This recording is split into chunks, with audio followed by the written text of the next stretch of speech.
Hi everyone, how's it going? How's our first day of 2020?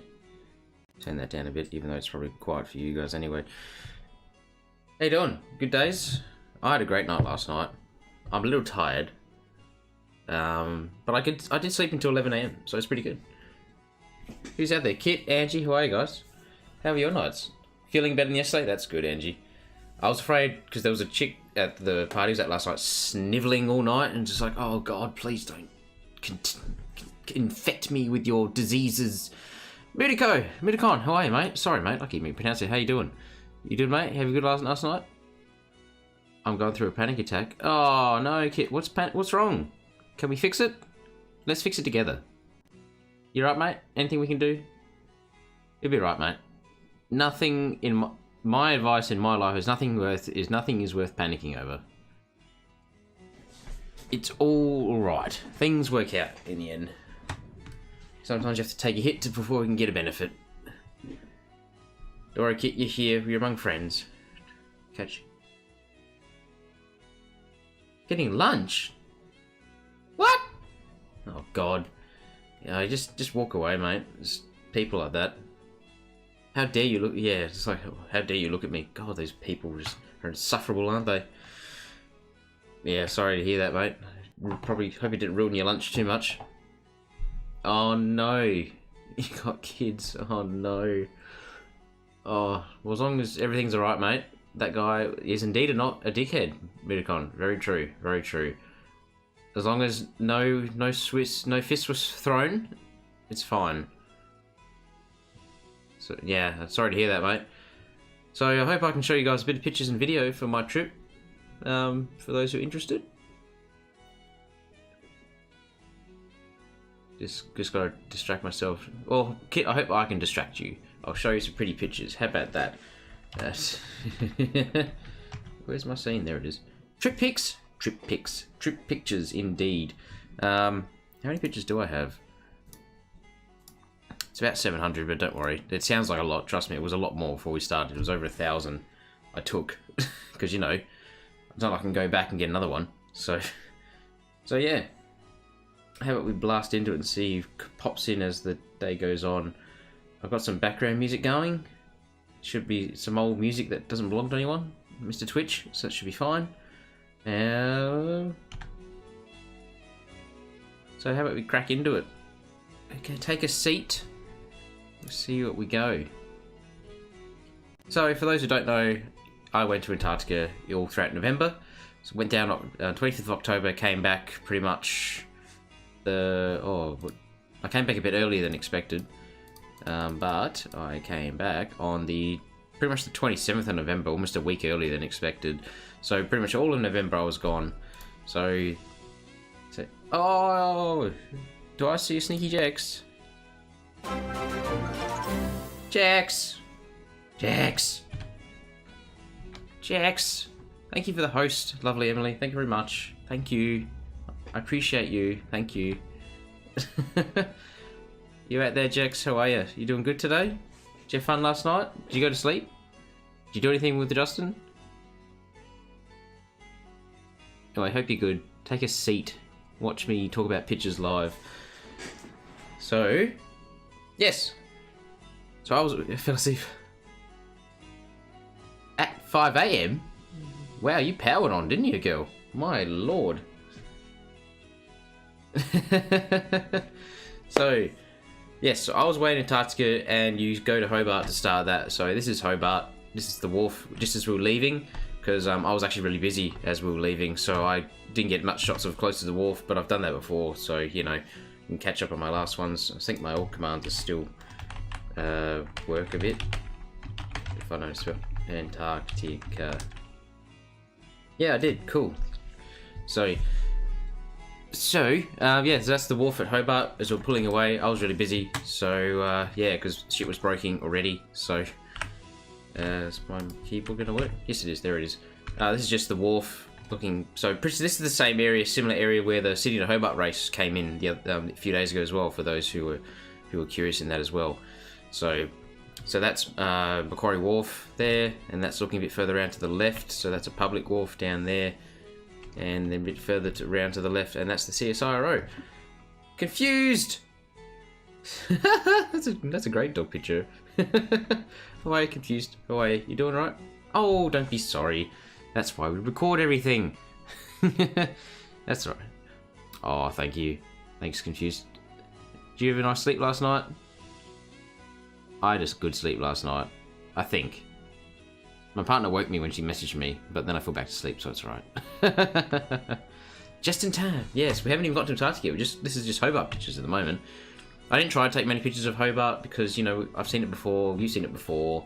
So, this is up the Derwent River. So I might skip through, you know, I'll be a bit quick, sorry, for some of the stuff. I know you probably guys are more interested in the actual Antarctica stuff. So this is at the Derwent River. So, again, Sydney Hobart race comes down this area. Yep, out the boat as we're leaving. It's very nice in Hobart. If any, I do recommend to travel. I want to go there myself when I'm not working because it's a really lovely city. This is where I work. This is pretty much what I worked in for a month. This is my work area. So I lived in this area for a month. So same as last time. So we went down through the Southern Ocean.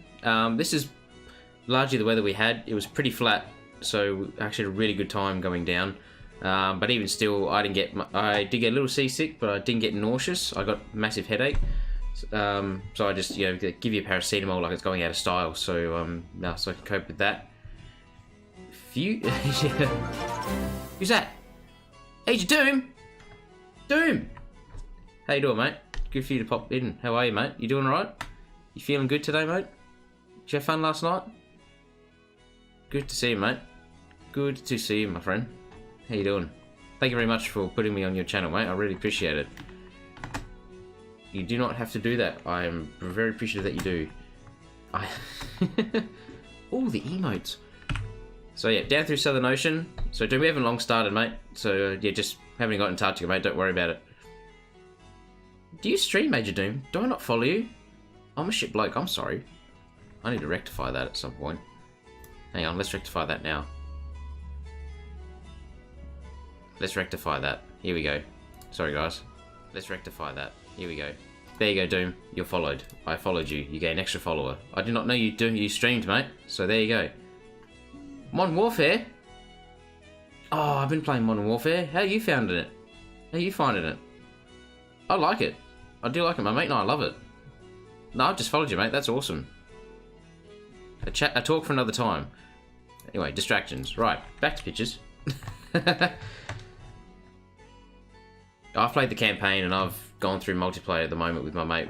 I'm not on a high level compared to some, but I've been playing a lot of it, you know, because, you know, leveling is, you know, so arbitrary, you know. But anyway, so down through Southern Ocean. We're powering through Southern Ocean. Yes, that's from out of the bridge. So, again, similar to my photos from last time, it's the same ship, the Aurora Australis, the RSV Aurora Australis. She was built in 1990, so she's 30 years old this year. Well, technically as of, yeah, this year. So this may be her last season, which would be quite sad, actually. So it was quite a privilege to go on her one more time. Yeah, 30, it doesn't sound like a lot, does it? But she's 30-year-old, as I'm told by the crew. 30 years old is actually very old for a sea ship. 20 years old is usually the age that a lot of ships get to before they decommission them. But yeah, so the fact she's 30 and still going is a real testament to how well built she is for an Australian ship. The only Australian built icebreaker. She's built with Australian steel. It just goes how well Australia can build ships. So yeah, it'd be a great shame. Well, they don't know what's going to happen with her next year. They hope it may be she might get to do something, but we don't know because the new ship's coming in next year. So I hope I get to have a gig on that to have a look at her as well. The Noyina, as it's pronounced, as I heard that many times this trip. So it's Noyina. it's an Aboriginal word. It means Southern Lights. So, what do you guys? She looks better than I did at 30. Oh, I got some good outside shots of the ship actually, which I got further on because I got to walk outside, which is awesome. So yeah, oh yeah, my survival bag. This is the bag we have to take every time we go outside, like walking around to sort of treks and stuff like that. So yeah, in there's, you know, spare thermals, big boots, big jacket, mittens. We get mittens. And then some sunglasses, ice goggles, and another drinking bottle. So yeah, that's pretty much what we have to carry all the time. So I might blast through these. Oh, actually, hang on a second. So that, I might skip some of these photos because some of them might be a bit unbecoming of some people. So what that was going to be was called the Neptune. It's called the Neptune Certificate Hazing Ceremony. So it's basically, if you go past 6 degrees south, which becomes Antarctic waters, you go through a bit of a hazing ritual. So they stick this green goop on your head and stuff like that. So the blue guys are dressed as pretty much to pretend they're water, you know, the King Neptune sort of thing. And there's a shirt here with the guy's nipples out. So yeah, we won't show that to Mr. Switch. So unfortunately, I'll probably skip most of those shots. So we'll just jump back there. Oh, don't worry. Oh, I wish I could show you confused. It's so yeah. So these 5 are part of the crew. They did the hazing ritual. You know, it's like, you know, you passed 60 degrees south for the first time. Congratulations. Here's a goop of green on your head. And I didn't get to do that for the first time. I missed that when I went down for the first time. So I'm pretty happy about that. So, anywho. Yeah, I know it's a bit of a strange thing, Kit. I heard a similar sort of thing happens if you cross the equator on a sea ship. Apparently I heard it's actually quite a bit more unbecoming than this ritual. So if you thought what I just said sounded weird, try crossing the equator on a ship. Apparently that's quite a bit more involved. So I've heard from guys, especially in the Navy, it's quite an involved, sounds very not enticing. So so if you thought that sounded weird, try crossing the equator on a boat and see how you go. Anywho, yeah, me neither, Kit. I just got a handshake and the certificate, really. I was happy with that. I was happy not having to go, like, leave a mess everywhere and go have a shower. Look at that. Anywho, so yeah, started to get lovely snow. I tried to take some artsy shots of the snow. So it was starting to get some snow. It's very much a salt. Worst hazings? Absolutely, absolutely Doom. I would 100% believe that. This is around the outside of the ship. Some nice snow. So I was trying to take some fancy shots. Sorry, they're not entirely in focus because it's hard to stay still when the ship is moving. Some guys got in trouble for playing a snowball fight out here because there's crew sleeping in the deck right underneath where I'm standing there. So yeah, there's a park bench outside. This is on the bridge deck, A deck. So yeah, the snow is really cool actually. Sorry, the shot's a bit out of focus. That's a search and rescue boat. Heli deck. First iceberg! Woo! I didn't buy a longer zoom for this trip. I've learnt now what I need to buy, but it of course doesn't help me now. So that's like the extent of the zoom I can do on my photos. I need to buy a 15? No, 18 to 200mm lens. I've only got an 18 to 55mm lens on my camera. So so I hope to buy I want to buy an 18 to 20 to 200mm lens. It's about $700. So I'll see what I can do in the coming months. So yeah, first iceberg. This is the engine room. I took a few of the engine room. Sorry, I did it last time as well. Yeah, it's largely the same stuff as it was since she was built. So which is really cool. Which I asked particularly, like, has a lot of this stuff changed since the ship was built? They're like, nah, pretty much most of this is the same stuff as she was built. So that's quite a testament as well to how well she was built and all that sort of good things. I'll just blast through these. I know some people, if anyone's got questions or anything, by all means yell them out. That's the drive shaft. So you think your drive shaft for your car could maybe, you know, is maybe that big. That's the drive shaft just for for the propellers. So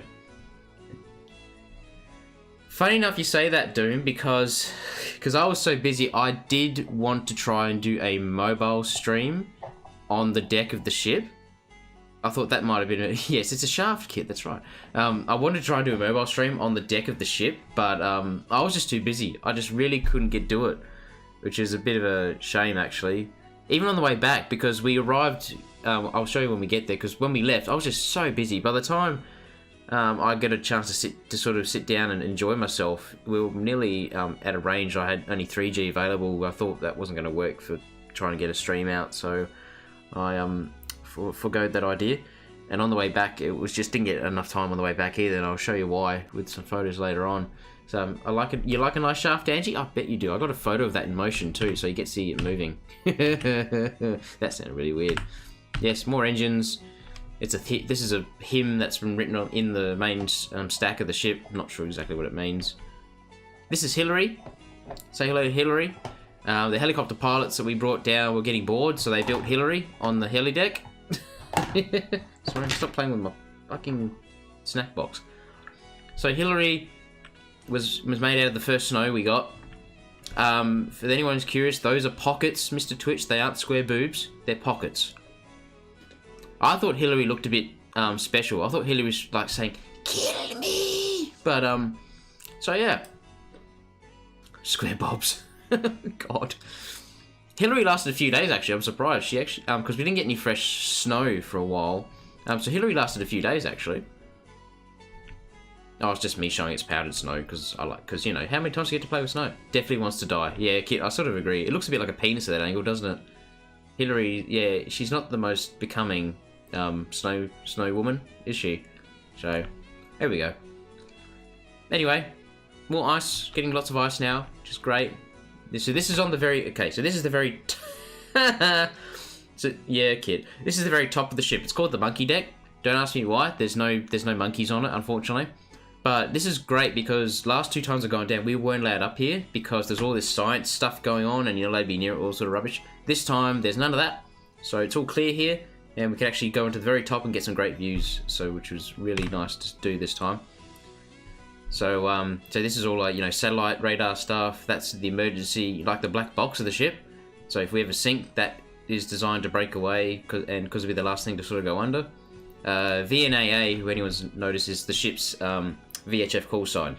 So if you call the ship over VHF radios, that's what you say. You say VNAA to call her. From the monkey deck, great views. I loved it up here. No monkeys? I know. It was a big lie. It's a lot of things with the ships. It's a lot of traditional type naming for stuff that just, it's a bit hard. Like the front of the ship is actually called the forecastle. And apparently that comes from an old term for a fortress or something like that, or old clipper ships. It's really funny how traditions work with ships. Birds, mostly petrels, a few albatross as well. Don't ask me to identify them. I'm not a biologist, sorry. Tradition is peer pressure from dead people. Oh, confused. That's so morbid. No boobies? Boobies? On who? The birds? I don't know. I didn't ask them. I couldn't catch one to ask one. Yep, lovely ice. It's just great looking around the ship, actually. Garnets? Is that a bird? I didn't hear the word garnet from the biologist. Some of the biologists did actually. Peen? Oh, did you give me 1 bit, Kit? Oh, thanks for your bit. I love your bits, Kit. Thank you. Oh, thanks, Kit. I love your bits. Thank you. I like tits. Oh, God, you guys. How did we get on from... Oh, this is all from Hillary, isn't it? I blame Hillary for this. Hillary, look what you've done to my stream. Turned it into the gutter already. Hang on. Where's my other camera going? There it is. Righto. Okay. Alright, some more icebergs. More ice. Now we're in the ice pack. So it looks like this for kilometers. It looks beautiful, doesn't it? You think you can just walk on it. But not yet. Not yet. See where we've come? See where we're going? Just taking chips. I'm just taking shots everywhere. Ice fields, yeah. Yeah, the ice pack was pretty easy to get through as well, which is good. As much as the ice pack is nice to look at, it's a bit of annoying when you can't get through it. So still pushing on through. So we started to do some ice breaking here. So this is a big solid piece of ice, actually. So this is one big solid piece. Global warming could be confused. It didn't really come up when I was down there. I'm sure there are sciences going on down there that are testing all that. But I could not tell you exactly what they are finding with that in that regard. But yeah, this is some actual ice, so we're doing some real ice breaking now. So yeah, the ship looks pretty good, doesn't it? 29 years ago. So yeah, the ice just cracks when the ship goes to break through it. Looks really cool. Sometimes you can hear it cracking as well if you're lucky. Pengies, finally see some pengies. But don't worry, I saw a lot more penguins later on. Don't you worry about that. I got some video to show you for that. So yep. Oh yeah, some icicles. Looks like a booger really, but it's more ice. Lots of ice. Birdies, ice. Birdies. Pengies.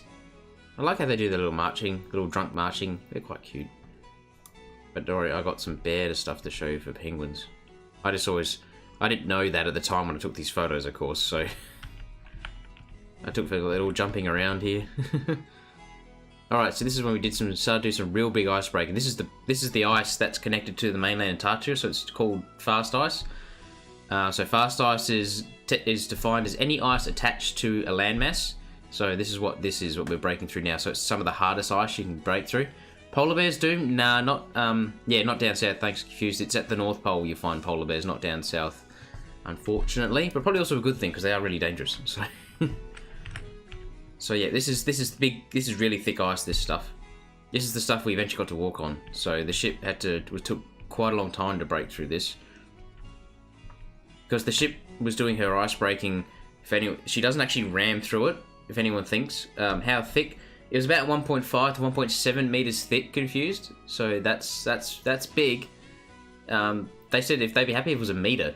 But yeah, 1.5 to 1.7 meters is quite big. So to break through it, the ship actually, she doesn't ram through it as much as I thought as well. What she does is she changes her ballast to sort of do this, or like doing a wheelie.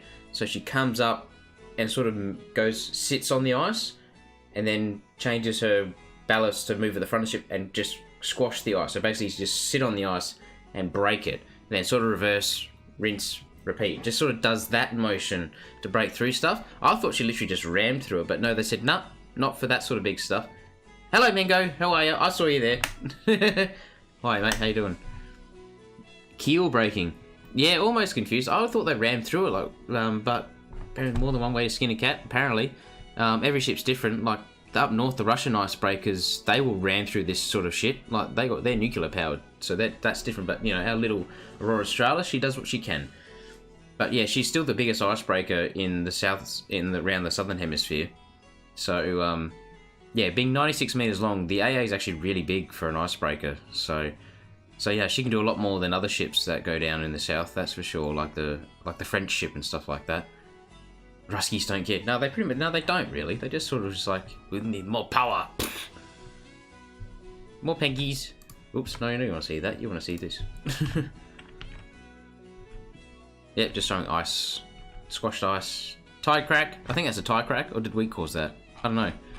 A tide crack is, so basically the water's still moving underneath all this ice, so all that water motion does actually just crack the ice on occasion, but nothing happens. She just refreezes.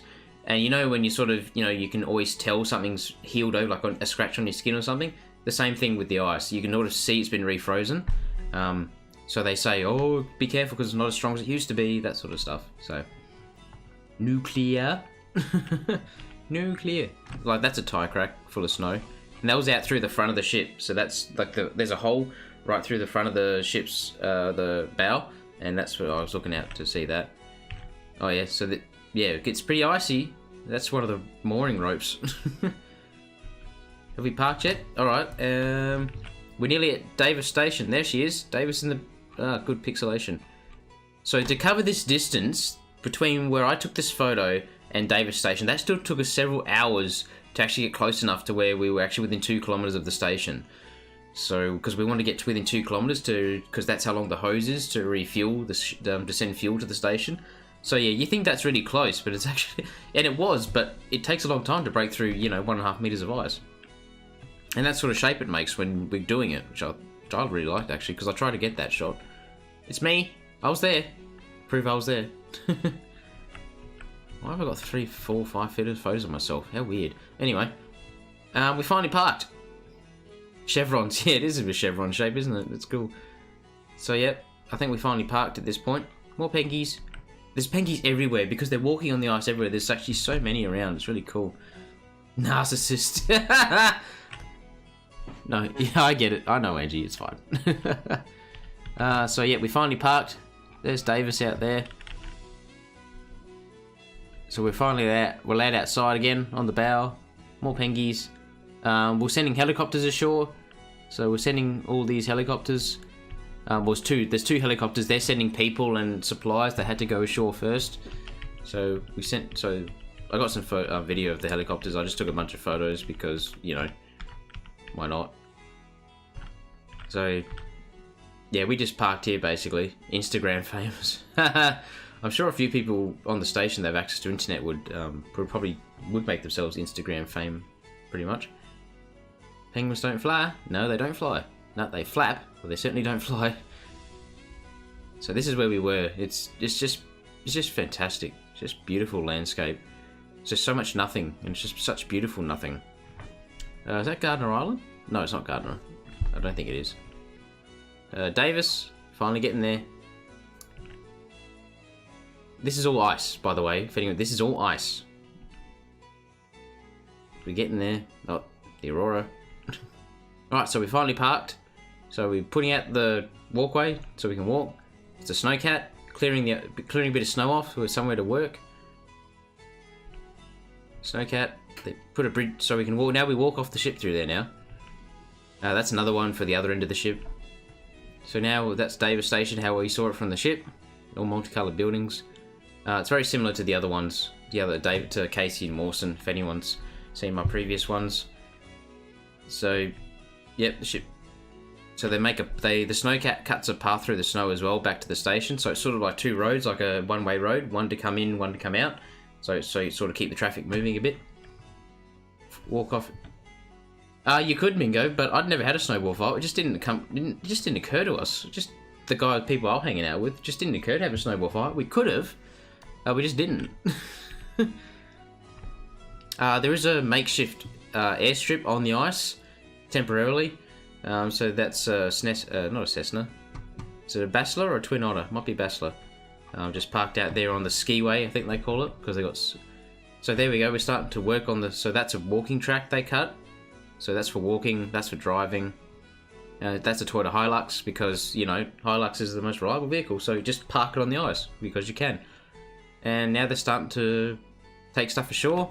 So these guys are like, you know, they grab guide ropes off the stuff that take the crane lifts off the ship to sort of put it on the trucks, and they just drive off. So they live in this little box here, not permanently, as in when they want to take cover from the wind or something, they just sit in their little cubby here and just sort of chill out. There's even a deck chair on the ice. These guys were hell set up. It's funny. I just took shots of the ice, the ship. More islands. There is a memorial there. 3 people have died at Davis since it's in its history. So these are 3 memorials. I did take photos of it last time I was down there too, but I just see it in this context was do that again. So yeah, flatbed trucks. So this is where the ship just parked. So that's how they did. They just grab ropes, drag it on, pop it on the truck, off she goes. Always have to wear high vis, always wear the high vis. So they drop it off. So this was just the biggest lift of the whole trip. So this crane was 22 tons. The crane is rated to 25 tons. So yeah, everyone was very curious, sort of like, oh, will it do it? And it's like, of course it'll. I think the guy who actually did the lift in the crane, he wasn't worried about it. He was hell happy about it. But yeah, everyone was just watching because it's like, oh, it's the biggest lift of the trip. It's 22 tons. Like, yes, it's 22 tons, but you know, it's going to be fine. And it was fine. It just, you know, everyone's just, you know, when you make a thing out of something being the biggest thing that we got. But no, so it went down. Obviously, they just dropped it off on the ice like this. Took the ropes off and drove it away. So you're saying about the ship, who looks good when they're 30? Well, that's what she looks like. You know, she looks pretty good for a 30-year-old ship, I tell you. International Orange is the name of that colour, if anyone's curious of painting their own car that colour. International Orange is the official name of it. Looks beached. Well, she almost is, Mingo. She is just, as we're talking about ice breaking, she sort of just did some ice breaking and stopped. That's what she does. That's literally what she did. There's nothing special about how she's sitting there. She's just parked in the ice. That's all she's doing. I think they use the bow thrusters to make sure she absolutely stays there. But that's exactly what is happening, Mingo. She's pretty much beached herself. So there, that's how it works. And yeah, so I'm standing on the ice here. Oh, I should turn the brightness down. It's a bit hard to gauge the ground at this point. I don't know if I can do that with good old Windows Photo Viewer, can I? But anyway. So yeah, I'm standing on the ice to take this shot, which is quite awesome. You can just sort of get outside and do this. A lot of people love this particular trip. It's Voyage 1 because you can do this, walk around the ice. It's so much more convenient than having to get boats to take ashore and stuff like that. So yeah, the front of the ship, I'm standing. There's me. There's me in my little jacket, in my overalls. Penguins. Some penguins came by. This guy, Paul, he is actually the captain of the new ship, the Nuena. He's actually the captain of the new ship, and it is called captain, apparently, not master anymore. I don't know, it's different for every company or something. So he's the captain of the new ship, and he was standing over there on purpose because he said, "Oh, I've seen penguins before, you guys haven't, so I'm just going to sort of stand over here and make the penguins sort of be more inclined to move towards you." So he was sort of herding them for us. So it was very nice of him to do that. So yeah, the penguins just sort of walking on through. So we got pretty close to them, which was really awesome. Especially this guy. This guy was Stuart. He was one of the scientists. That's pretty close, lucky bastard. The penguins aren't wearing high vis, no, confused, but they're wearing suits. So I guess, and they were there before us, so I guess they're allowed some exceptions. On their bellies, off they go. I took more shots with, I can't remember who. I think this was some of the crew. Like mine, Angie. Yeah, I didn't get to break it out at PAX this year because we didn't have a party, but hopefully we can make amends next year. Well, me and Blue Moose actually want to do some tuxedos, actually, or just go suiting up properly. So, plans for another day. This year. God, it's this year. Gotta remember to start saying that sort of stuff too. So, yeah. I think this was, I was outside with some of the crew at this point, so, because I didn't like some of the photos I had before. That's a water truck. We were sending water still to the station. They needed more water, so that's a water truck basically, just filling it up with water from the ship. Excuse me. Because the ship produces water through a desal plant on board, so that's how we got water. I like this shot a lot, because how many times do you get to just go up and touch the bow of a ship when she's in the water? That's pretty cool. Apparently I'm technically not allowed to show this photo to the AAD because they like, oh, you're too close to the ship, even though when I was told that, they didn't know who asked and why they asked, other than the fact it was just the AAD officially saying, but they'd never actually asked me. It's a very weird situation. But I was allowed to take this photo because a member of the crew took this photo for me, so, and they own the ship, so nah. So there we go. That actually felt really warm. I didn't have my glove on. It's actually really warm, the hull, if anyone's curious. No, it's actually really warm, Mingo, so it's actually not cold. The ship, I was really surprised. Push the boat off the ice? Nah, not quite. But yeah, I was only about, say a metre and a half away from the edge of the water, just under the bow there. Hey, Red Barrel, how you doing, mate? Good to see you, mate. Did you have a good night last night? Did you enjoy your workout?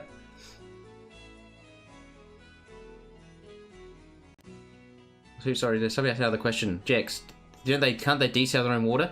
The station does have a reverse osmosis plant, Jex, but the working theory is because 2 years ago when I came down, the RO plant broke down, and they lost a whole water tank full of water because of an algae bloom. So that was all fixed up, and they dumped that water. I know they kept that water with the algae because they can use that for firefighting. But I think because ever since that time, the RO plant can't produce enough water to maintain demand of the guys on the station. So they've been on heavy water restrictions for almost 2 years. So that's what I've been told. Like, they're on water restrictions, and we keep delivering water. So it sort of makes. So I just think that their RO plant just can't make enough water to refill. No shower. No, Amiga. I've told they're allowed to have. They're having one shower every 2-3 days. 1 4-minute shower every 2-3 days. That's how savage their water restrictions are.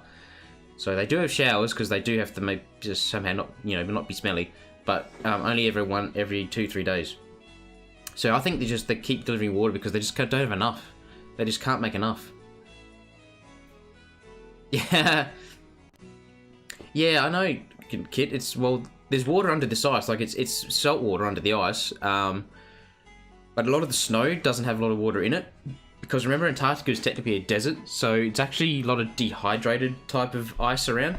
So there's, if you were to take a pile of snow from Antarctica and boil it, you'll get stuff all the water out of it. So that's why it's, yeah, just not much of a... The permafrost... Oh, I'm surprised you know that term, red barrel. And as in, would they use the permafrost red barrel to try and get water out of it? I've only heard of permafrost as an issue when they ever want to try and build things down there. Because they're trying to build an extra water tank down here at Davis. They sent down some engineers to organise that, and they said permafrost is the thing we have to worry about. But no, I never heard it talked about in a way of actually getting water.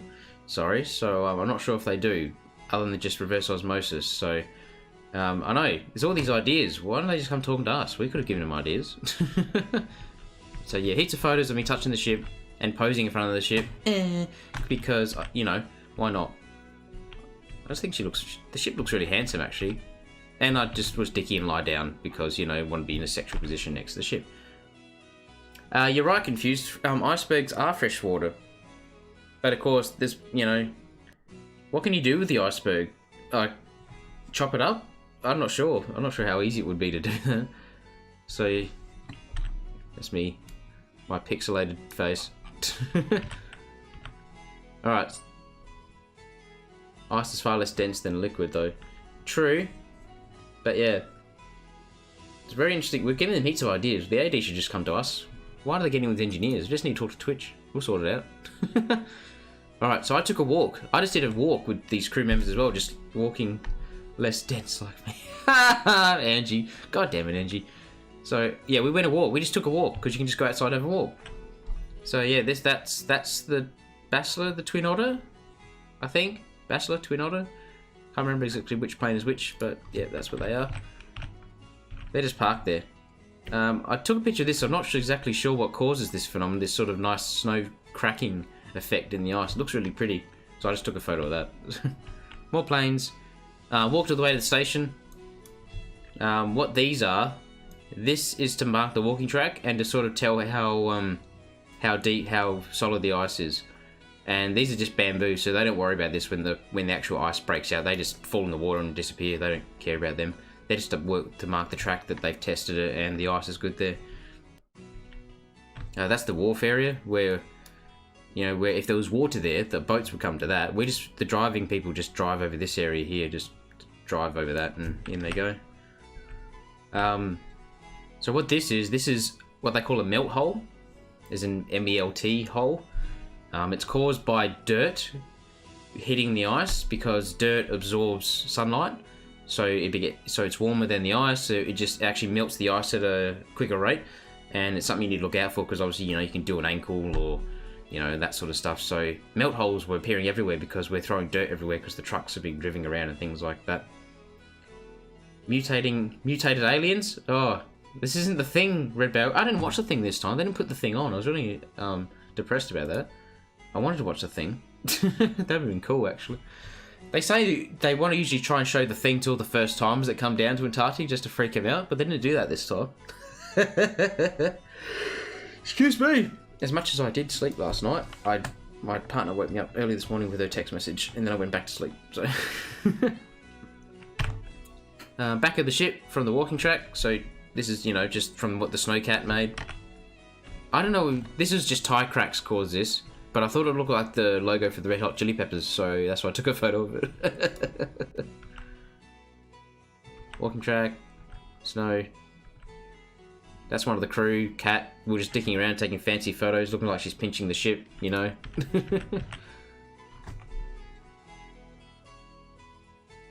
That's what I've heard about Barrow too, actually. I was initially hesitant to see it as well, but some people, since somebody's told me that it's more of a prequel, not a remake, yeah, I probably should watch it if it's in the same vein as what John Carpenter did.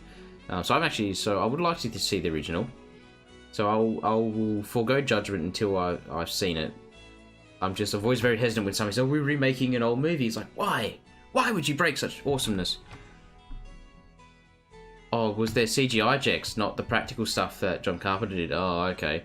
But again, I'll reserve judgment till I actually see it. The way they intertwined them was brilliant. Intertwine what, the CGI and practical effects, Red Barrel? Is that what they're saying? Oh, well, they did it and put CGI on it? Oh, we'll have to see it, won't I? Yeah, more shots of the ship, walking back into it. Just took some fancy shots because I was outside it. That's her ballast water. That's not, you know, they say like ships who travel the world, they worry about ejecting ballast around the world because you can transport microbes and stuff around the world. There's been recorded instances of, you know, they transport things around the world that shouldn't be there because of...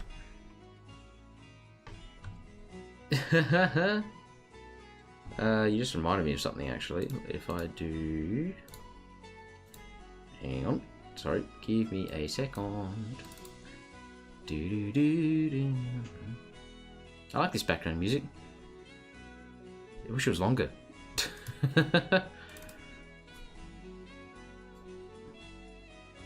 Okay, right. Alright, thank you for indulging me, guys. So a lot of people like this shot when I put it on Facebook. I just try to be a bit of fancy pants there.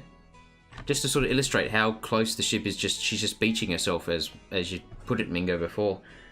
Just literally just parks herself in the ice. Just like that. Right. I don't know, maybe people are seeing it something I didn't. I thought it looked alright, like it looked cool. I could sort of look the ship on one side, the you know, the ice on the other. I was amazed. I was happy to sort of get it straight, actually. Alright. Got to Davis Station finally, so I could walk around on the station. So now I can officially say I have visited all 3 Australia's mainland Antarctic stations. So I actually met a guy last night who, my partner, who when she's one of my partner's friends, and she told him, you know, where is he during November, and she said, oh, he's in Antarctica, and he apparently was like asked me all these questions last night, saying, oh, you know, what's it like? Because he's like very curious. Like when I talk to people, some people obviously have different levels of interest and various different questions related to what they find interesting with Antarctica. Like some people say, oh no, where do you sleep? What do you eat? What's it like down there? What's the temperature like down there? And yeah, this guy was very curious, and he was sort of telling me like, that's awesome that you could say like you visited Antarctica, you know, and seen all Australia's stations. You know, not many people can do that. And it's like, yeah, like I am proud of it. Thank you. It's because it's cold. Yeah, I know, Jack. Like, what's to say? When people are like, what's it like? It's cold. Yes, it's very cold. Very dangerously so. so yes, I finally visited Davis Station. I'd seen Davis Station from out in the water, but never actually been on shore at Davis. So that's the wharf area. Just more of trying to do fancy pants stuff of shots on the snow, melt holes, dirt, melting ice. That's the fire shed. That's a science building, green store, tractor. Another that's the workshop, storage shed. Blue means a powerhouse of some sort. There are shipping containers everywhere. Everything's cold compared to... Oh, ready. Not the other... It's been 40 degrees here, mate, the other day. Cold compared to SA. Bloody hell. Well, with our bushfires, it's certainly not a good thing at the moment, so... So, yeah. The helipad. Helicopters were somewhere else at the time. Now, snow. There was a road that leads out of the station. What do they call that road? Oh, they gave it a funny name. Not Drongo Road? Dingo Road? I can't remember what they called it now. Gave the thing Road to Nowhere. It's something like that. They give it a... It's like one of those Australianisms of a name for a road. Not Whoop Whoop, that's an area... There is an area near here. No, that's near Casey. Or is it Davis? Yeah, it's an area called Davis, actually called Whoop Whoop. Which is really funny. Oh. Is it not Dingo? Is it not Dingo Road? God, I can't remember, sorry. It's one of those Australianisms. But anyway, so they have in the green store on the upper level, they have a spa, jacuzzi, they have a gym, they have a sauna. It's quite a well equipped gym actually. I went upstairs to the top floor just to have a sticky beak. like various stuff they saw. I don't know why they have a pedestal fan. Like there's plenty, it's cold enough. So this sign is when they occasionally put it on social media. Once a year during the winter, the guys who stay there in winter, they cut a hole in the ice and they jump in it. You know, like it's like a dunking in the super cold water. So they stick this sign next to that hole just for giggles, like, oh, we got a pool. So yeah, they do that at all 3 stations. I think the other stations around the Antarctica do it too. It's sort of, so imagine, swimming in super cold water. That's exactly what it is. But it's also dangerous. So rock climbing wall, couldn't do that. Frozen water because, stuff melts and freezes all the time. Help to stop the ice melting. Post office. There's a post office in Antarctica. This is actually a vintage, an actual heritage listed building at Davis. That's an original building that's been there since the station's inception, I believe. I thought it actually reminds me of a KFC. Looks like a KFC. So yeah, one of the jobs, because when you go to Antarctica, if anyone's interested, applications are open this year again. If anyone's actually curious of going themselves, the job applications are open right now, so you can have a look, see if there's a job you can do. Sign up, and you might be in luck. But every time you do a job down, if you do go down to a summer or winter, you're also you try and do a secondary job. So it's like the shared duties type of thing. One of those jobs, the secondary jobs, is postmaster. So and the girl that was doing postmaster now, you get sent for a week to Australia Post to actually learn how to be a proper postmaster, like get inducted to be a postmaster. So to do all the jobs that Australia Post want them to do. So it's an official Australia Post thing. It's not just a sign slapped on a building. It's a real thing apparently. This is Davis Station, Mingo. Sorry if I didn't elaborate that. This is Voyage 1 that happened during November to Davis Station resupply over ice. So for the 2019-2020 season. The ship is currently down at Casey Station right now, doing the resupply at Casey. So she's not in Hobart right now. So I got the official Davis Station stamp, and I got a bunch of postcards from the postmaster. Got them all stamped. Also got an official stamp collection set. Some of this cost money, so obviously I brought down cash with me and I paid it because who cares? And just got all this Davis Station stuff. So I have official Davis Station set, and because I missed my partner's birthday, that was on the 21st of November, I got her an official Davis postcard. I signed it like as if I actually was away, even though I hand-delivered it to her when I got back. And I had the Davis Station stamp on it. I had the official ship stamp on it as well, because the ship has a stamp, and I gave that to her for a belated birthday. So I did that for her. Because I thought, might as well try not be a ship bloke. So from the shore, back of the KFC... New rule for Boggo. Yeah, don't send Boggo down to Antarctica. He'll think there's KFC. So what happened down here? So every time a container's sending back to the ship, so they send their hard rubbish to Australia because you can't dump stuff in Antarctica. You can't be that shit. So, but when they stuff back to shore, they have to clean the container to make sure there's no, biosecurity stuff to clean all the dirt off the bottom. So that's what the guys lived in here. So they lived in this little hut. There was just a pump shoved through the ice to get the water. Use seawater, just clean the bottom of the container. That's all they did. I wanted to do that job, but they said, "Oh, we've got enough people." It's like, "Oh, if you need it, I'm available." Because I helped out with the refueling. I got to help supervise the refueling. I got to do an important job. But that was, that was over only in 36 hours. But so I said, if you want to do any fuel cleaning, container washing, I'm happy to do it. Slappy! Hello, mate. How are you? Welcome in.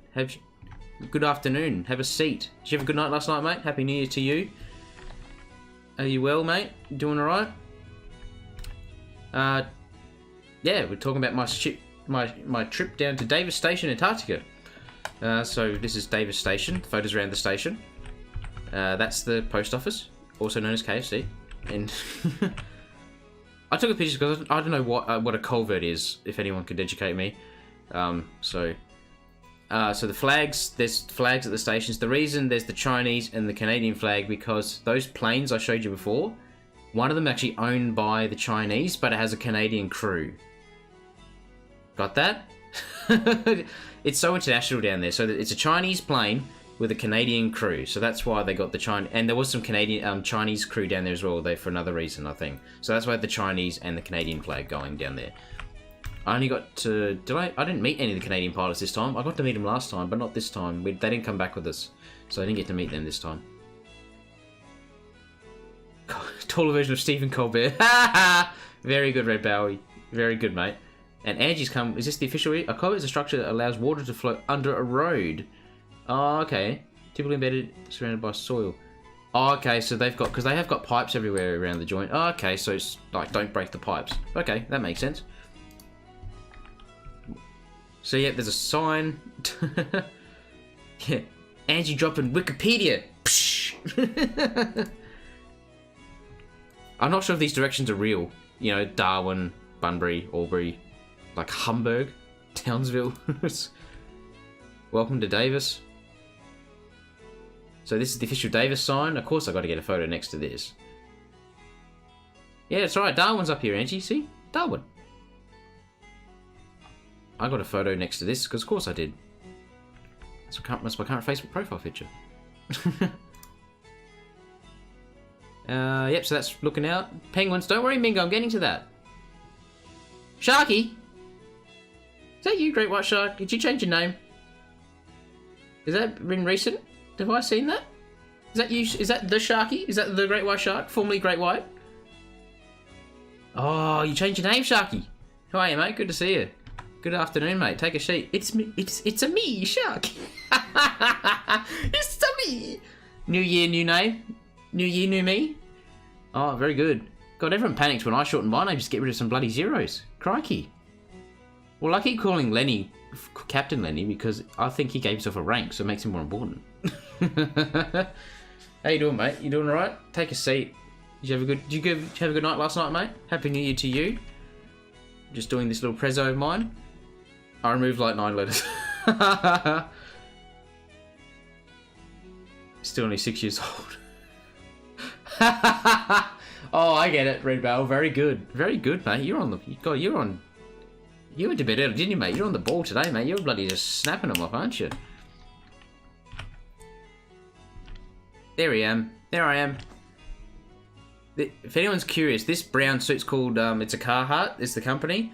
Carhartt is apparently quite a known company for making type of outdoors type clothing and stuff.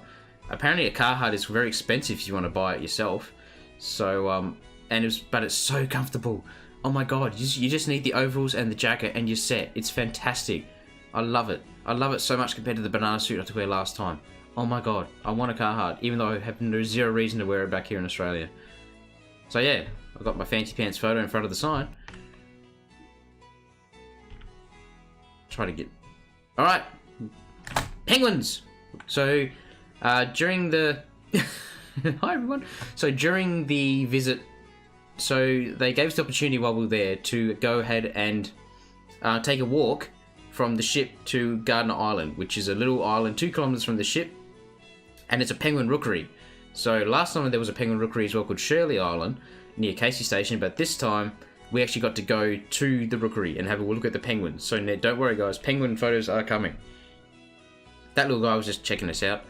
Looks like he's running away. He's like, oh shit guys, these guys are coming. Bengies. Bengies. Oh, that's Chase from Paw Patrol, if anyone's familiar with kids shows these days, because one of the crew members, Kat, she has her 3-year-old son, and he doesn't quite understand that she's in Antarctica. So what she does to make her son a lot more interested in what's going on, she takes photos with Antarctica stuff with Chase, and all of a sudden the kid's very interested because the kid knows Paw Patrol.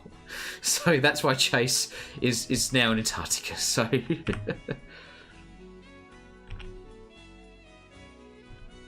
Bengi's checking us out. So we took a walk. So this walk to Gardner Island was only available to us round trippers. So, you know, we went down with the ship, come back with the ship, and crew members, because they're also going down with the ship and come back with the ship. All the guys who we got dropped was like, bug you guys, you get it at another time. So this is Gardner Island. Oh, new year, new gym.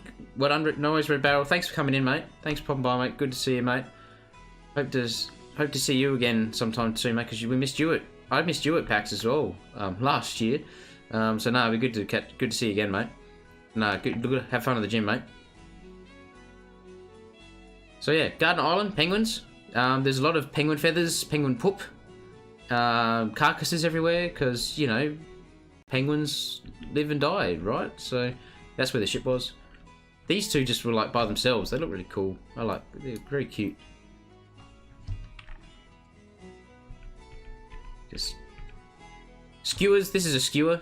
They're sort of like little scavenger birds. They like sometimes try and pinch eggs from the penguins because they're little bastards like that. So penguins. Island was white before the penguins arrived. Yeah, almost just about bingo. Yeah, this island was clean before the penguins got here. Hey, Bryce. How you doing, mate? Happy New Year to you, mate. Did you have a good night last night? How you doing? You doing alright, mate? Hope you're doing okay, mate. Take a seat. We're looking at penguins. I was hot up in Brisbane today, confused. It's quite nice here today. I've only got the fan on. I think it's in the high 20s. I can't remember what the temperature is right now. I haven't looked it up. Because I wasn't planning to do much today other than this, so... You okay? I'm good, mate. 29 in SAs at Slappy. You're in SA as well. We met? I'm sorry, mate. It's difficult to remember sometimes who I've met and who I haven't. Oh, yeah, you'd be humid up there, eh? Confused. Oh, it just makes everything just feel a lot more sticky and annoying, isn't it? Slappy in Adelaide. Yes, he is. See? They're nesting on eggs. Pengy eggs. Penguin eggs. More penguins. There's just hundreds of these things. Oh, now you like Adelaide, Jex. I see through you. 21 in Hobart. Buggy you, Sharky. 21? That's fantastic. I got sunburnt when I got back into Hobart. Fun fact. I managed to get through this entire trip without being sunburnt. It's when I got back to Hobart to chill out for that day or two before I had to fly home, I got sunburnt. Adelaide gang. Yeah. Yeah, that's what I was sort of trying to mention to Barjo and Jens at PAX. If we organise some sort of Adelaide meetup, I want to do it with their blessing and with their plans next year, this year, because of what happened last time. Hey, pieces. Hello, Justin. How are you, friend? How you doing, mate? Did you have a good night last night? Happy New Year's to you, mate. Jex is uninvited. Oh, Bryce, don't be like that, mate. Yeah, sure, I'm confused. Don't speak such lies. More penguins. More penguins. More penguins.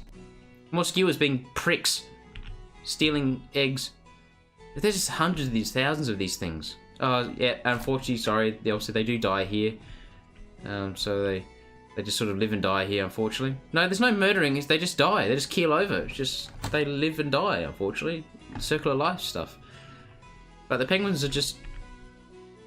They look very handsome, don't they? I was pretty close for this shot. I was like about a metre away from these guys. And they're just sort of all chilling out, looking at me. What are you doing? This guy came to have a look at me. Pengies. The penguin looks into your soul. Don't worry, I got some video of this. Looks like I think these penguins are asleep.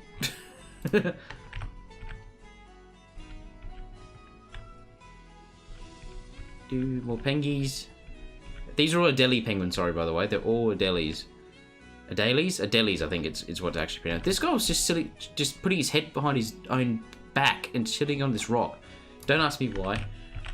No idea what he was doing. This guy was eating snow because, I don't know, you eat snow. She might have been a female, I'm not sure. I can't tell. Hang on. Can I... Oops. Hang on. Where is my penguin video? No, that's not right. I might as well show you my penguin video now, actually, because... we've talked about it so much. That's the video there. Show you some penguin video. We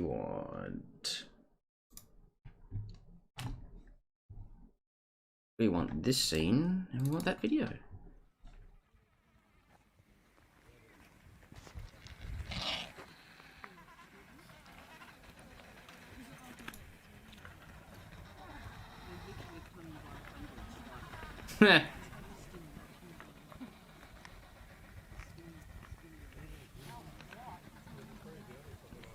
Penguins are in the deli? Yeah, I don't know if penguins have a deli. That'd be awesome. What's the rule with mods? You don't ask, you get asked.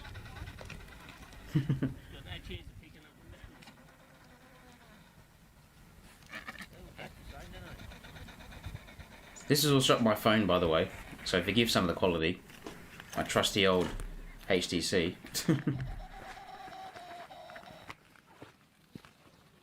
The noise that some of these guys makes. Oh yeah, it's certainly an interesting smell, Bryce. You're not wrong. It did certainly smell a bit pooey. Yeah, Jex.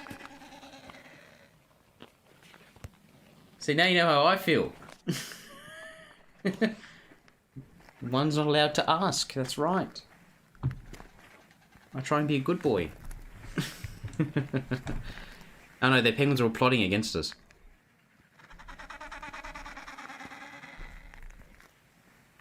Wait, what? Arabelle? Hey, Arabelle, how you doing? Happy New Year's to you, mate. Why is my phone going off? Oh, whatever. Peace is upset that you're here, Arabelle, apparently. Hope you're doing alright, Arabelle. Thanks for popping by. Yes, this is Garden Island on Antarctica. These are Adelie penguins. They're doing their thing. This guy's eating snow. Don't ask me why. I think they get water from it, maybe. I know there's not much water in it, as I said, but maybe that's how they get their source of water, so...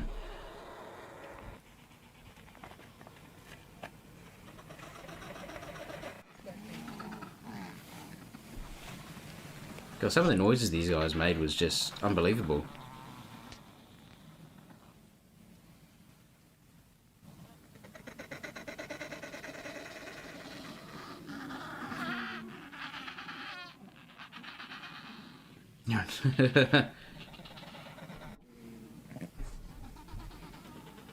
So I just made, this is the one bit of video editing when I did it, I was away. I just tied all my phone camera footage together just so it's just one neat little video. That boat looks like a toy. Yeah, it did. When you're 2 kilometers away.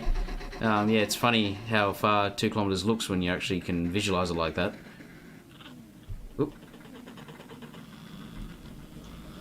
Yeah, I know. The temptation was very hireable to pet these guys, but yeah, you would be. I wouldn't be able to ever come down again if I touched these guys.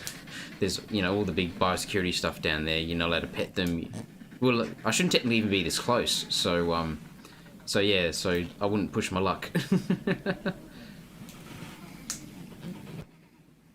Oh, I've seen some footage. Some of them, yeah, they probably will try and nip you if you try and pat them. Like they tolerate you. Nah, it's funny that it's called approach distance. So technically, if the penguins are fine with you being there, by fine as in they don't panic, you are not going to get in trouble. If the animals look like they're stressing out, then yes, you're being in trouble. So yeah, it's very yeah, it's a bit funny of how they sort of gauge. Okay, you're not allowed to be this close to the animal, but if the animal is cool with it, you're cool with it. It's like, how do you gauge that? You sort of have to look at the animal and just base out they're not panicking. It's a bit hard. Like, are you panicking, sir? No? Okay, all right. So, yeah, it's a funny thing how they work out these approach distances. So, don't worry, I got more stuff later. Yeah, you're right. It's like humans, don't approach them if they're in public. I know, we just were rocking up to their rookery and just sort of walking around their stuff and just like, you know, how would you feel if 20 people walked into your house and just started making cups of tea and stuff? Right? How would that feel? That's how somebody worded it to me. especially the guys who stayed there all winter. So we picked up guys who were staying. I'd kill them. That sounds like a very Peter's response. I don't think they'll work in Antarctica, mate. I don't think you'd pass the psych. True, Barry, but if you had 30,000 people in your house, you know, and then like 10 of us rock up. That's what I heard, because we picked up winterers, the guys who have already been here an entire year. And I asked one of them, I asked her, she's like, how do you feel now that we've all rocked up? Like, you're seeing more new people for a year. She goes, oh, imagine, you know, like 20, 30 people will walk into your house and just start living there.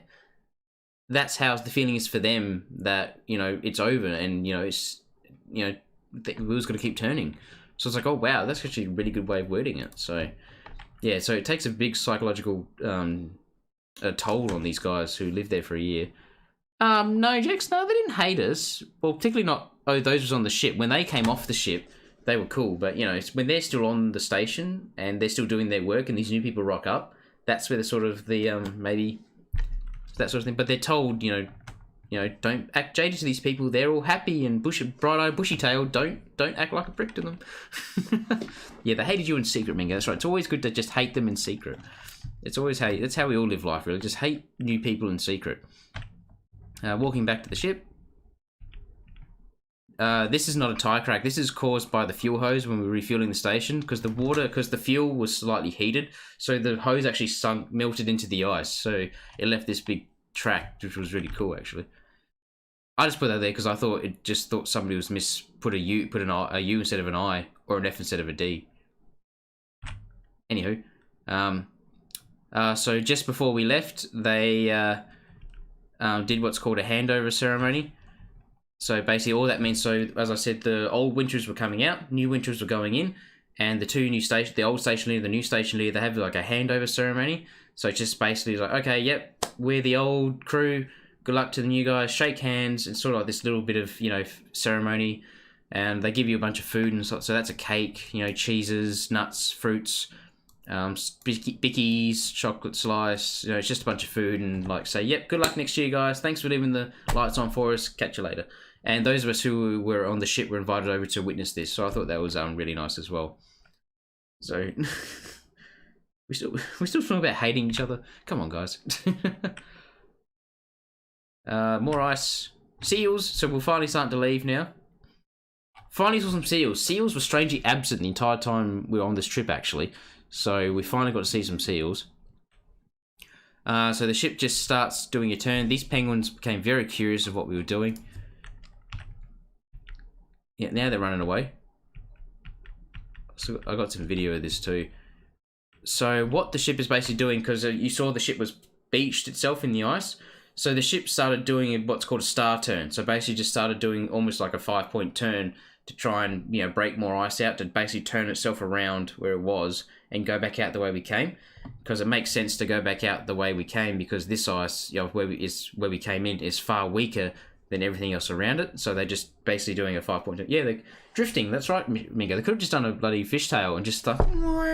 But no, unfortunately they have to do a star turn. So penguins obtain fire. Yeah, the penguins armed themselves because they were sick of our shit and decided to like, nah, we're going to kick you guys out. That's not poo, that's algae. Algae does grow on the ice, strangely enough. So I took that shot to try and gauge how thick it really was. That's a big piece of ice. Oh, we got to set off marine flares. That was one of the crew. She got to set one off. I got some footage. I got to set off a marine flare too, which was awesome. It's actually really loud as well. I didn't realise it was that high. Barjo, yeah, Barjo's already been to Antarctica. He's pooed on the ice. And so more seals, more ice, more seals. These are Weddell seals, I think, or crab seals. Crab eater seals. Weddell seals, I think they're called. More pengies running away. More penguins. Pengies hanging out with seals. There's a lot of pengies. Pengies on their bellies. This guy was so funny. See, sea puppers. I think this one just woke up from sleep because I didn't zoom the camera in for this shot. This seal would not move, and it just stayed. We had to stop the ship because this seal didn't want to move. It's like, oh, you woke me up. You bastards. It took a while for the seal to actually move. Because we're not allowed, because you're obviously not allowed to, you know, hurt the animals. You can't do that sort of stuff. So, so this seal just did not want to move. Just like stare down with this big ship and the seal, this poor thing. It did eventually move. See, it finally did move. This one was almost always also being a bit stubborn and didn't want to move. It finally did move, otherwise I'd be still down there. Yeah, they didn't really gauge how its size compared to the ship, Arabil. Seal's like, this is fine. Yeah, how dare you wake me up from my slumber? Nice, beautiful water, more sea ice on the way out. Sea ice. Oh, that's my partner's name. So on the ship, Black Death on Ice. That's right. I didn't put the title of that because I thought that might come across a little bit weird. So yeah, another thing I did for my partner as well. Yes, that's my partner's name. She. So there are webcams on the ship, if for those who don't know, and you can put through requests. I'm not sure exactly how you put through a request, through either Camp Quality or somehow through the ship, to put messages on a board that goes onto the webcam. So I requested to the bosun who... Whoa, who's that? Thank you, V-Parter. Thank you very much for your host, good mate. How are you, Via? Good to see you, mate. Did you have a good New Year's, mate? Happy New Year's to you. Thank you very much for willingly put me on your channel, mate. Thank you very much. So yeah, basically you can put birthday messages on the webcam on the ship, and I made a request to the bosun, and he let me do it for free because I've met him before and he's a champ. So that was another thing I did for my partner as well. So I emailed my partner the link to the webcams, and she saw that. So that's another thing I did for my partner for her birthday. So so we had a bit of snow on the way out, which was nice as well. Yeah, I took another shot from above because I wanted to make sure she saw it. And she didn't, so I sent her the photo. Sweet death, though. No. Oh, guys. It's just a little thing. I was trying to do something nice for her, you know. I felt pretty bad that I had missed her birthday. I took this shot because it looked like this iceberg had its own dark cloud above it. Not quite sure how. I asked her that very question confused, and she said, be here. So I can top it by actually being present for her birthday, so don't worry, confused. I've got it well in hand. I took this because it looks like there's a door to a secret kingdom in this iceberg. I want to go to Iceberg Kingdom, but we couldn't go. They wouldn't let me go there, so... Yeah, set the bar. That's right, Sharky. Set the bar low. You can only go up from there, that's right. This looks weird because it looks like there's just this random pillar of ice in the water, but there's actually an iceberg under the water. That's where I live. Under the bar? In Iceberg Kingdom? Yes. Yeah, I've seen that iceberg. That iceberg looks very familiar. Are you a little shorter today? You'd have the same conversation now, Sharky, with Via as you did with the rest of us as you came in. I went to the engine room again. I know, look, I know a lot of you probably not interested. This is the metal workshop. It's actually very well equipped for a workshop on a ship.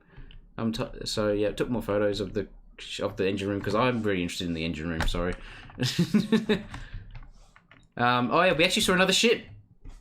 That is the Chinese, or the Japanese. The Longshu. What's her name? It was the Chinese icebreaker, the Longshu. So, Longshu? God, I can't remember her name. It's not the Shirase. That's the Japanese ship. The Chinese one, I can't remember her name. So that was the Chinese icebreaker. So, yeah, that was actually cool to see to see their icebreaker. First time ever I got to see another ship down there. I took that iceberg, this photo through a very long... How long was it? 800mm lens. A guy let me borrow his lens, and it was stupidly long and stupidly heavy. So I just like took this shot. I was like, "Yep, I'm done." Not sure why I took that. Sorry. It's hard to be shoved with Chinese ship for the organ harvester. Yeah. They say they're meant to resupply their station space, but they're actually harvesting their people to sell back to the Chinese people. That's a whale spout. That's the best shot I could get of a whale this time. Sorry. That's the only whale I saw. That's all the whales we saw. Saw some auroras. If anyone's curious, we did get to see the Southern Lights again. So, yep, Southern Lights. I'm sorry these photos aren't the best. I'm not the greatest at time-lapse photography. They weren't super vivid that night, but they were good. They were visible to the naked eye. So trying to get it on a camera was very difficult, sorry. So I did my best to try and get some photos of the auroras. So, yeah, that's the best. This is the best I could have done, sorry. They get worse as they go along. So yeah, at least I can say I've seen the Southern Lights again. The logo's entirely within your kitchen? What are you on about? Oh dear. I took these photos because I didn't know if I ever got to see the ship again. There is actually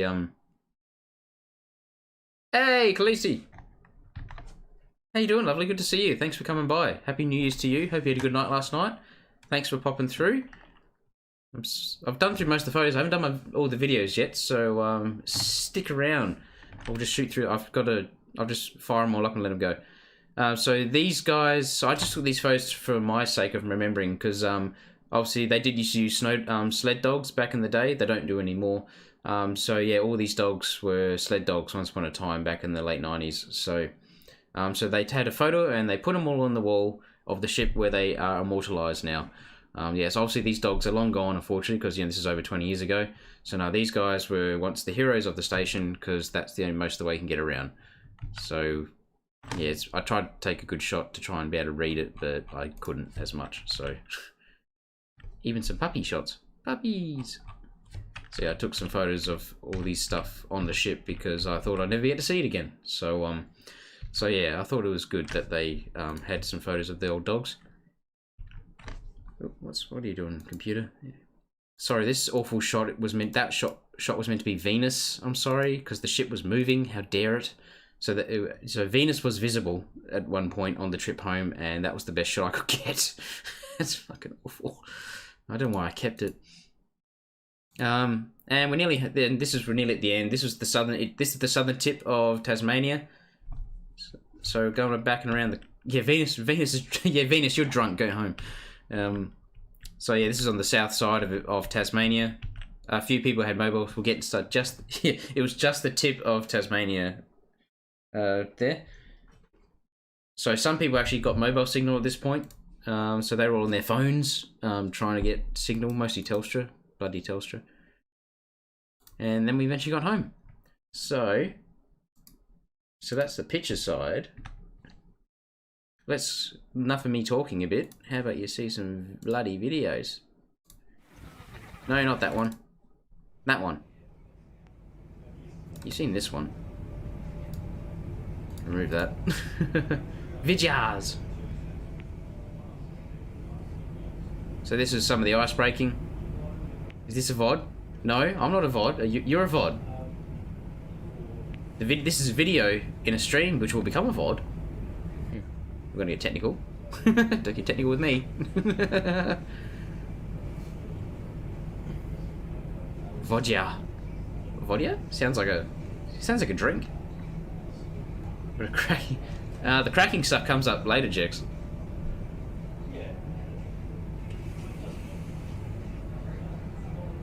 Thanks for coming, Konopovich.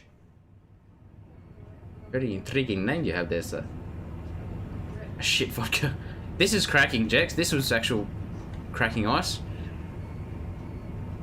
Maximize it. There we go. I can bring out the. There we go. You can't really hear it because it was on the bridge, so it's a bit hard to hear it from inside. Any sort of cracking of the ice. I hope everyone can hear it as well. Just didn't want. A bit hard to gauge the levels of the desktop audio and pop player here. Here we go. Ice breaking. So there's the chevron, as I think Mingo you pointed out before. Yeah, get wrecked, ice. Yeah, pretty much. It's like, fuck you, ice.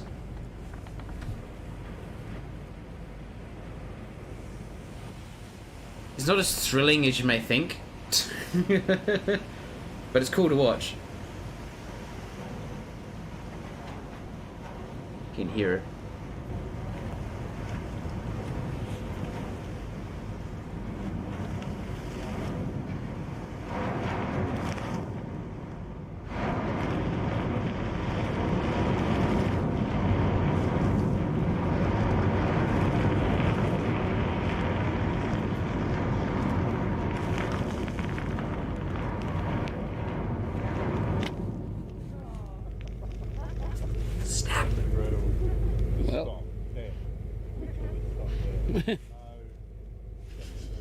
Well, we parked.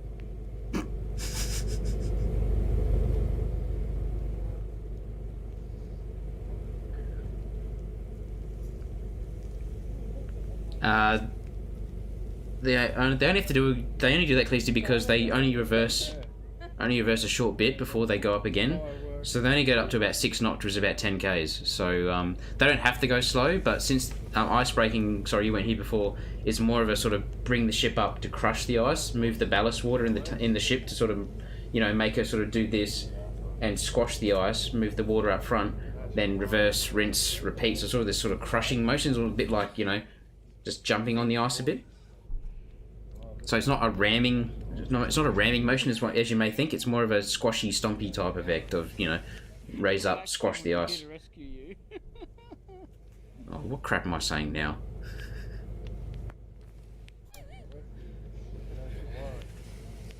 Relax, penguins, we're here to rescue you. Oh god, forgive some of the audio. There's one of the videos I have to cut the audio back on because the girl asked me to. She doesn't say nothing towards, but she was a bit of a crack up. So next. Yeah, this is the helicopters. I'm sure anyone's seen helicopters before. Curb stomp the ice. It's a bit thick for that Viaparda. It's 1.5 to 1.7 meters thick. Sorry if you missed when I mentioned that before when it was asked. So no, that's why you can walk around on it and drive a 22-ton vehicle on it pretty easily and not get in trouble for it. But you do have to drive slowly on the ice. I didn't mention that. You think, yeah, it's ice, cool, just drive nuts on it. It's like a road, right? No, you can't. The ice is actually always bending. Even when you got something is like a Hilux on it, which is only about a ton. They say you can only drive up to about 20 k's. Whoa, who's that? Cleasty! Oh, thank you very much. Where's my other camera? Oh shit, there it is. Thank you, lovely. Thanks for the follow. Thank you very much. Appreciate your being here. I hope you find this entertaining, because I don't know what else I do half the time. So, lost my train of thought now. Oh yeah, ice. So when you drive on the ice, you only can do up to 20 k's an hour. Reason being, because the ice is actually moving, because you're actually flexing the ice because you still have weight on it. So if you drive fast, you're actually producing a bow wave of water under the ice, and if you drive too fast, you make a big bow wave and you'll crack the ice. So that's why they tell you not to drive fast on the ice, because you actually will potentially break the ice you're trying to drive on and fuck yourself. So yeah, it's a very strange sensation, a very strange thing you need to consider. Where you wouldn't have, because you can't see it flexing, but apparently it is flexing. Oh, I've got to drag the audio back on this because the girl asked me to. She doesn't say anything too much, but so this is us just walking around outside. This was after we did those photos. You show me lying down, you know, very provocatively in front of the ship before. So this was just after that. Initial D. Yeah, just do. Oh, that'd be sick. You like the ship, Bertie Bob? Hello, Bertie Bob. Bloody hell, mate. Good to see you, mate. How you doing? I still have your thing, mate. I still have it. I still have it.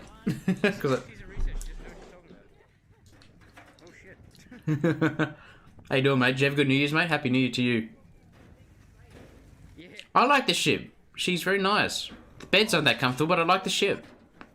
I put on 3 kilos.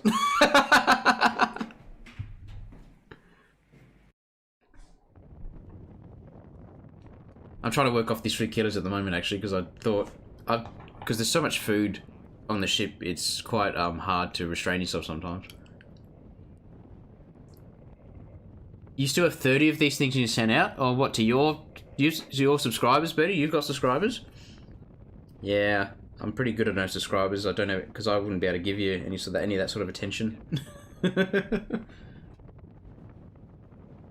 What type of food, Cleasty? The same as you would back home, just about. It's buffet style food, so it's very good food, actually beautiful food.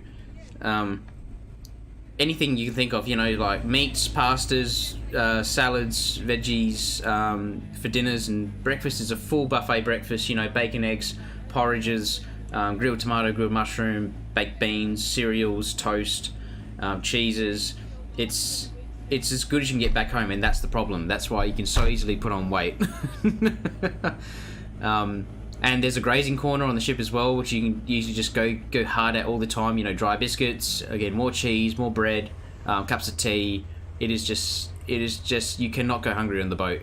So yeah, the food is very compared to what you can get back home. So oh yeah, full buffet breakfast, please. That'll kill you. Even the chief steward told me those breakfasts will kill you. I just thought it was so funny hearing from the chief steward. It was like, dude, you helped put them on. But yeah, bacon. Oh, I tried to have eggs. I tried to withhold myself from having bacon and eggs all the time because it was just so tempting. So I just try to have just the eggs sometimes and cereal most of the time. Solar Fractal. Hey mate, how are you? Oh, sorry, I didn't really mention. This vehicle that we're driving here. This is I had photos of it before. This is called a Hagland. It's a German-made vehicle. It's like a caterpillar. You see them in movies and stuff. It's the same vehicle. It's the military use it in the northern hemisphere. It's a tracked vehicle, and it steers by there's a massive hydraulic pivoting arm in the middle of it. So there's two cabins. They sort of do that pivoting motion like that. That's how it moves around. So we got a ride to shore in this thing. So that was really cool. Articulated, is that for the vehicle? That might be a better term for it, Bryce. Thank you. The snow looks a bit slushy. Well, you're right, Bertie. It is because we moved it around because they manipulate the snow with snowcats to make some clear paths to get the vehicles over them. So you're right. They do. It is slushy because they move it around. But it's also starting to melt because this is the start of the summer season in Antarctica. So a lot of the snow is actually melting. It doesn't completely melt, of course, but a lot of it does melt away. So that does produce the slushy look effect. How you doing, Solo? Did you have a good New Year's, mate? How you doing? Is this the one where you marry the penguin? Oh, you missed the penguin video, mate. I'll put it on again if you want. Do you love penguins, mate? Oh, do you I can barely boil an egg. The cooks on the ship are so good. Like, the food is so fantastic. They cater a lot for dietary requirements as well. So, yeah, if you're veggie, gluten free, even vegans, like they try and do their best to cater for everyone. So that's why they're just so good. And because of that, you do your best to help them in return. So you can volunteer to help in the galley clean up. So as I did, so you pretty much help with the dishes. So I did that because when they pretty much put so much work in to give us good food, it's the least you can do and help them out with the cleanup. Because we even help clean up the dining room, like the mess hall. Just before we get back to Hobart, they asked, "All right, can anyone please come help? We're going to clean up the entire mess hall for the next voyage." So yeah, everyone helps in for that because again, they put in their work to feed us, so we'll put the work in to make their life easier. Oh, this is a ride back to the ship in a Hilux because you just meet people and they're like, "I'll give you a lift back." They're like, "Cool, thanks." I'll save me walking. Excuse me. Comment? Is that to me? You guys are talking about that. The motion sickness, yeah. It's only 7 rand. It's really hard to tell. I think it's really hard to tell if you will get motion sick until you go do it. So that's why they give you so much motion sickness tablets on the ship. Phenergan and Avamine are the preferred ones. They do have Quols available as well for those who know that. So apparently Avamine is actually not available in Australia anymore for some reason, which is a great shame because it's actually really good medicine. They're changing it to something else now. Well, I hope they do. Sorry, I'm told they will change to something else, and what that is though, I don't know. So they obviously, and they don't judge your performance based on how well you go on the ship. Even me, thankfully. So because my job is actually on the ship, so I need to be up and about most of the time. So yeah, thankfully the seasickness tablet sorted me out, and I didn't get knocked down this time. So thankfully 3 times was enough to finally get used to it. So so I was really happy about that. If you got questions, guys, for anyone who popped by, please just shoot them out. Just shoot them in the chat, and I will do my best to answer them, even if it's been asked before. Because of course, we don't know who's asked what. So that was the one. The guy helped me out, Matt. He was driving. He was like, "You just help people out." Those guys were walking by, like, "Hey, you want a lift?" Nah, you're good, mate. No worries. And you see, we're driving quite slowly because again, we can't drive more than 20 k's. This is ice solar. This is all ice. So the ship is in the water on the ice, and we're on ice as well. So this is all ice. How loud is it on the ship, Jex? You mean generally? The ambience is not that bad. Like it's not too bad that you can still sleep in it because the engines are humming and things like that. The engines are the loudest thing. It's like a background hum. So it's actually still alright to sleep in. It's not overly that loud, Jex. It's only when they start breaking ice and ramming ice you can sort of hear it through the hull. But otherwise, it's actually quite nice to sleep in. The humming of the engine's actually not that disrupting, which is surprising. Because usually I'm one to having to sleep in silence, but the engines are so ambient that you sort of don't have to worry about it, which is actually quite good. So how thick is the ice, Bryce? It's 1.5 to 1.7 meters thick. I say that range because, of course, it's inconsistent under the water, right? We can't. It's all you've seen under ice, right? It's all really jagged and stuff like that.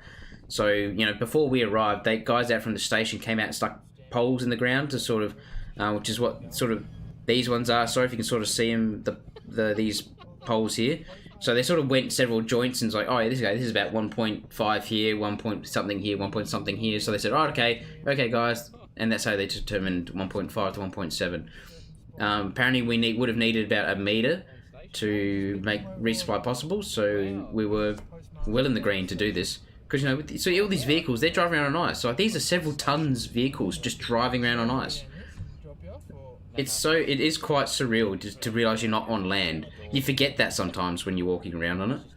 I tell you, it's so crazy. Yeah, I see a lot of you are familiar with Phenergan. Yeah, it is just an antihistamine. So I told Avamine is as well. It's funny. Do you chain the wheels, Bryce?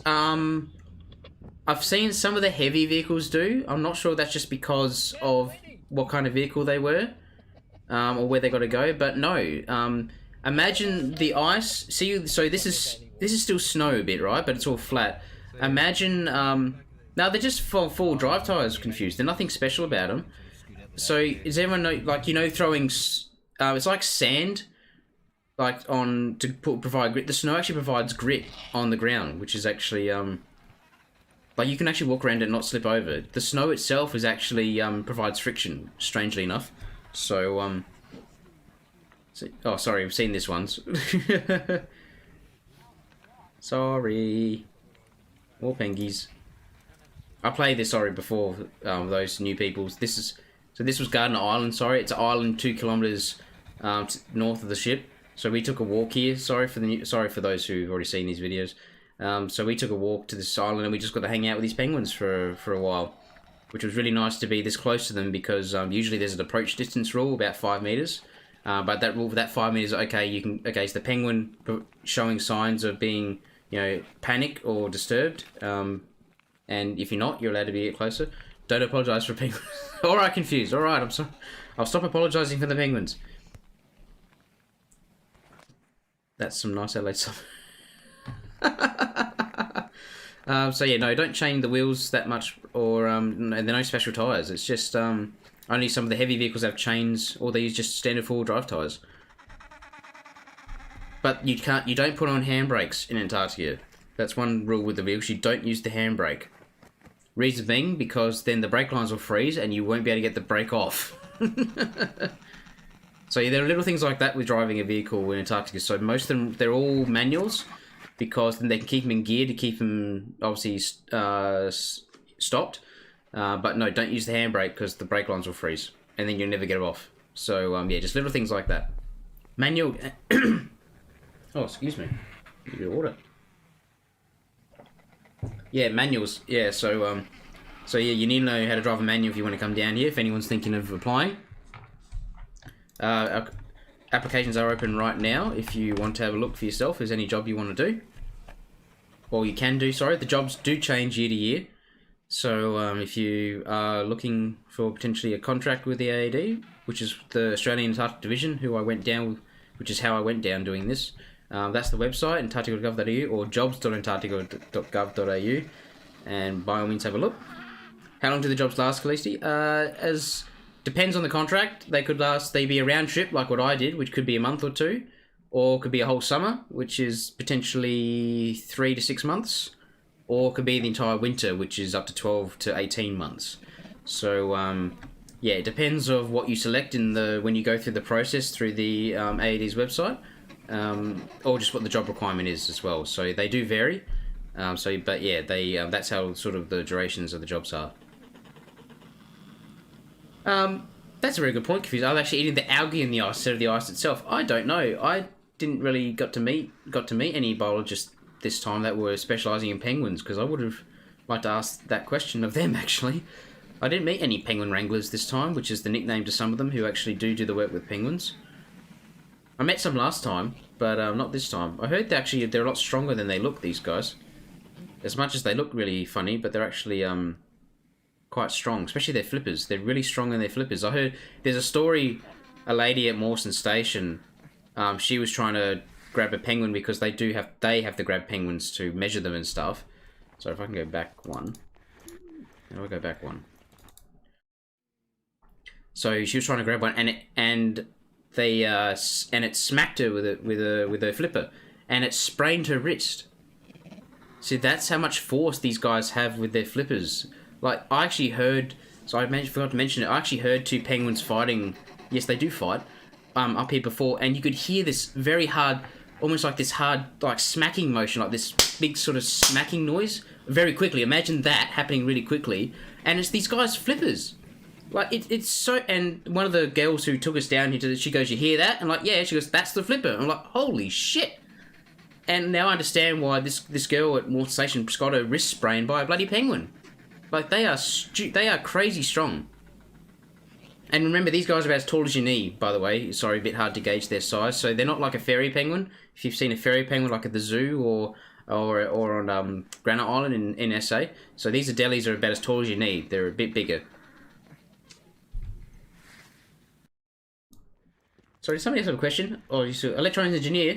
Or is that a job that got going, Bryce? Go for it, mate. If you can afford the time off work or make it work with your work, mate, I'd say go for it. Like, there is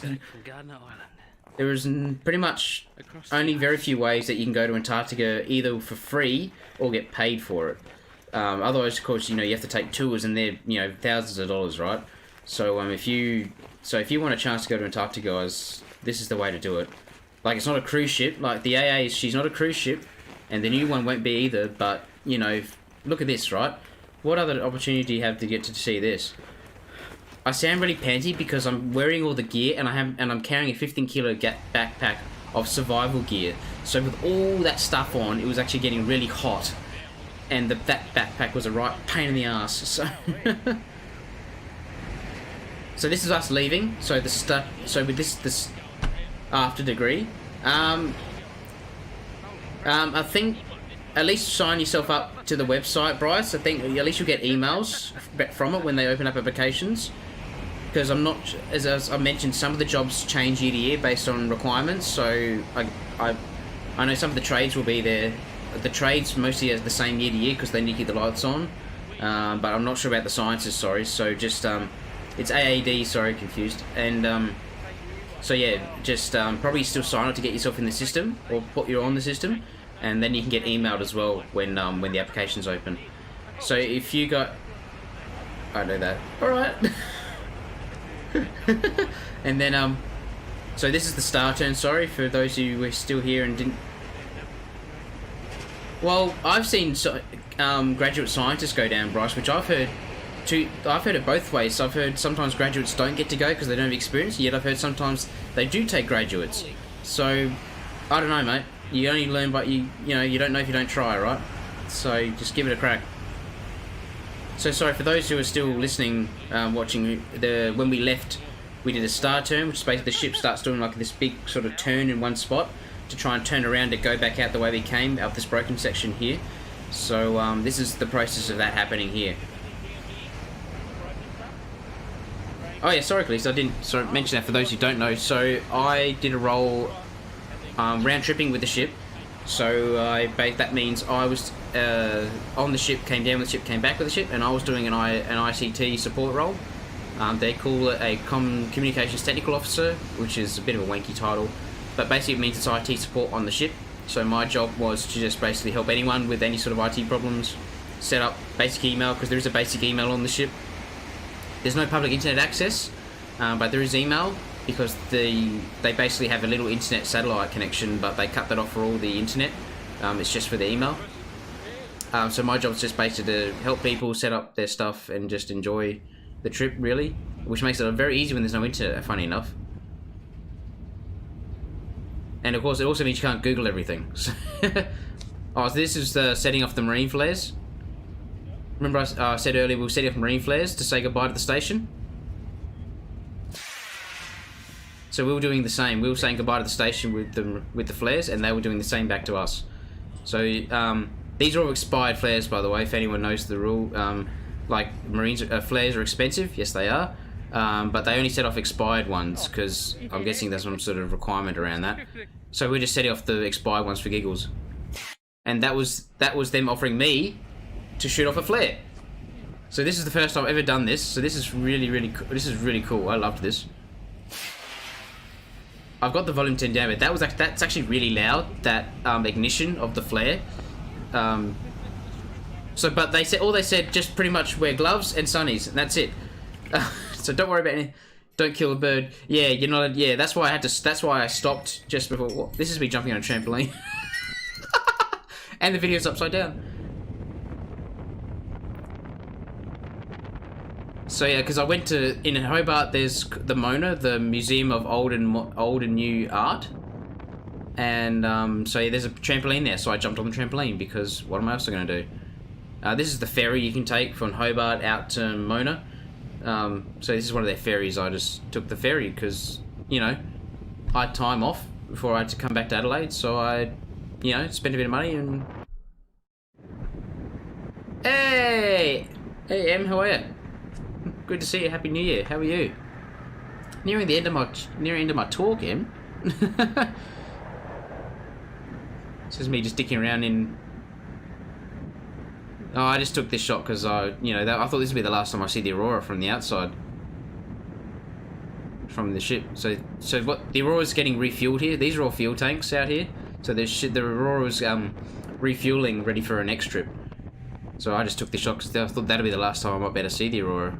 So because it's a little bit emotional, because if I feel a bit emotional just being on the ship 3 times, imagine how emotional it is for the crew who may not see may have the ship again next year. Oh yeah, she holds nearly 1 million litres of fuel, Bryce, if not, and a lot more for herself. So yeah, it's yeah, you can develop emotional attachments to things, and some of those guys have worked on that ship for nearly a decade. So, like, I thought it was a bit sad just to leave her now. Like, I can't imagine what it is for the guys who actually work there. It'd just be so hard. But yeah, she's a thirsty ship, that's for sure. How are you, Mel? You doing alright? Was that all the video? It is all the videos. What else do I have? Give me a second. There is... Do I have... Do I have these pictures?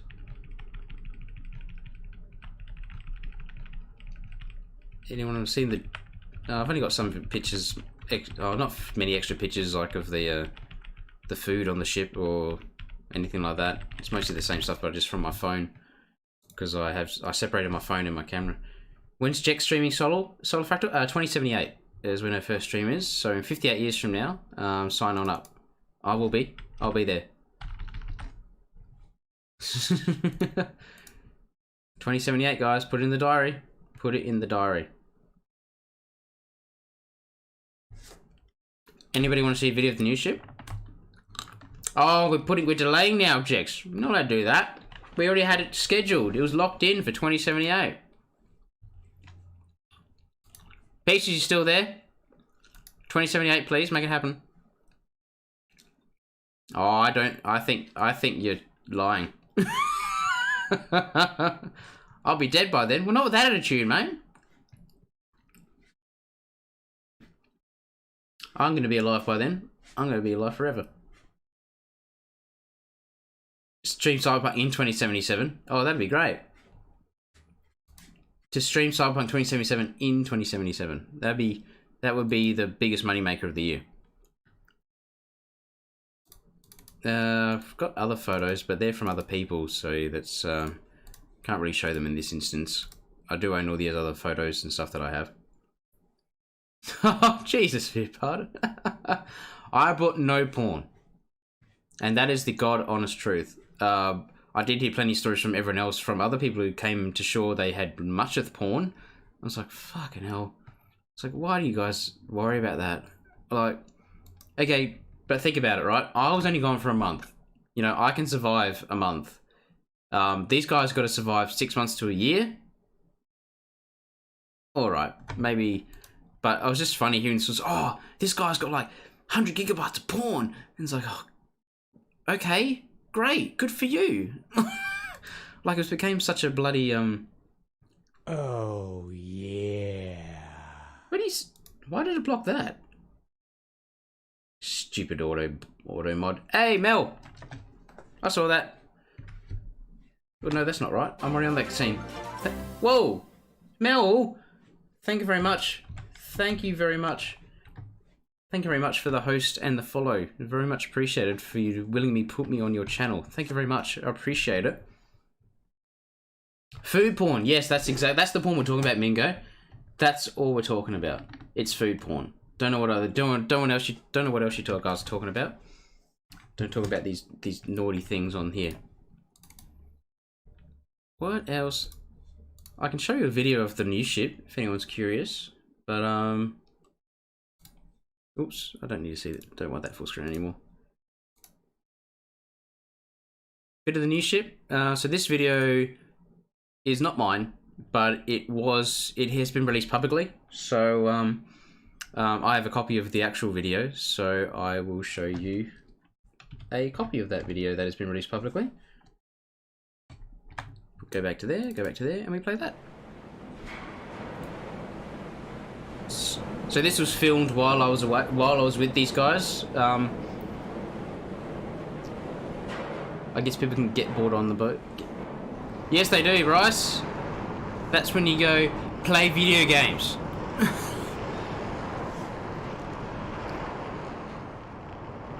We're very fond of the old girl. It will be sad to see it go, but Master Jerry-O. it's the end of an era. He's a top bloke. This guy's a top bloke. Last season of this contract for the ship. There's Kat. She's driving. Look, it may come back to Antarctica in a different role. Who knows? But certainly the role that this ship performs now will be superseded by the new ship, the Noyina. And this is the new ship. She's a bit further along than this. Oh, sorry, I'm in the way. So basically, this ship's going to become the new icebreaker as of this year. At this time next year. Oh, this year. It would be pretty amazing to be doing this same interview, but standing somewhere on the Noyina, of course. It's very exciting for the expeditioners. This is Captain and for Paul. everybody involved in the program, and because it's a once-in-a-lifetime opportunity to see a huge change. Hi, Brownie. Oh, g'day. How are you? G'day!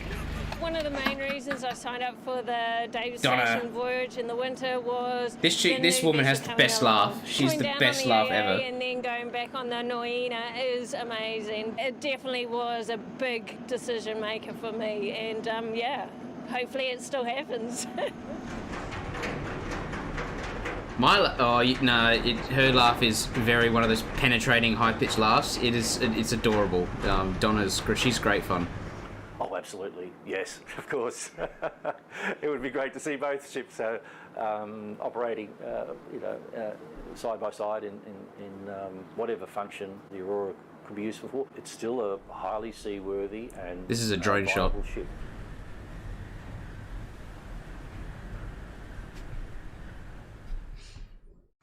You're right, Callisti.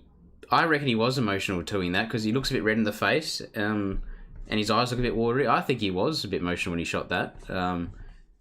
as I was saying, I think the ship is very personal to some people on board. So I'd say it's only hard for some of these guys.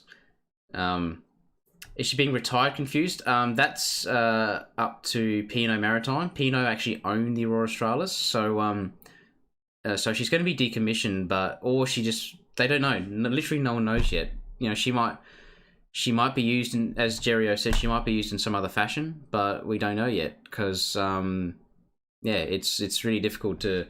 Apparently, they'll find out by this month and next month of what will happen to the Aurora. So, but she can't go back to Antarctica after this season is apparently something I've heard, because it's some sort of certification process icebreakers have to go through.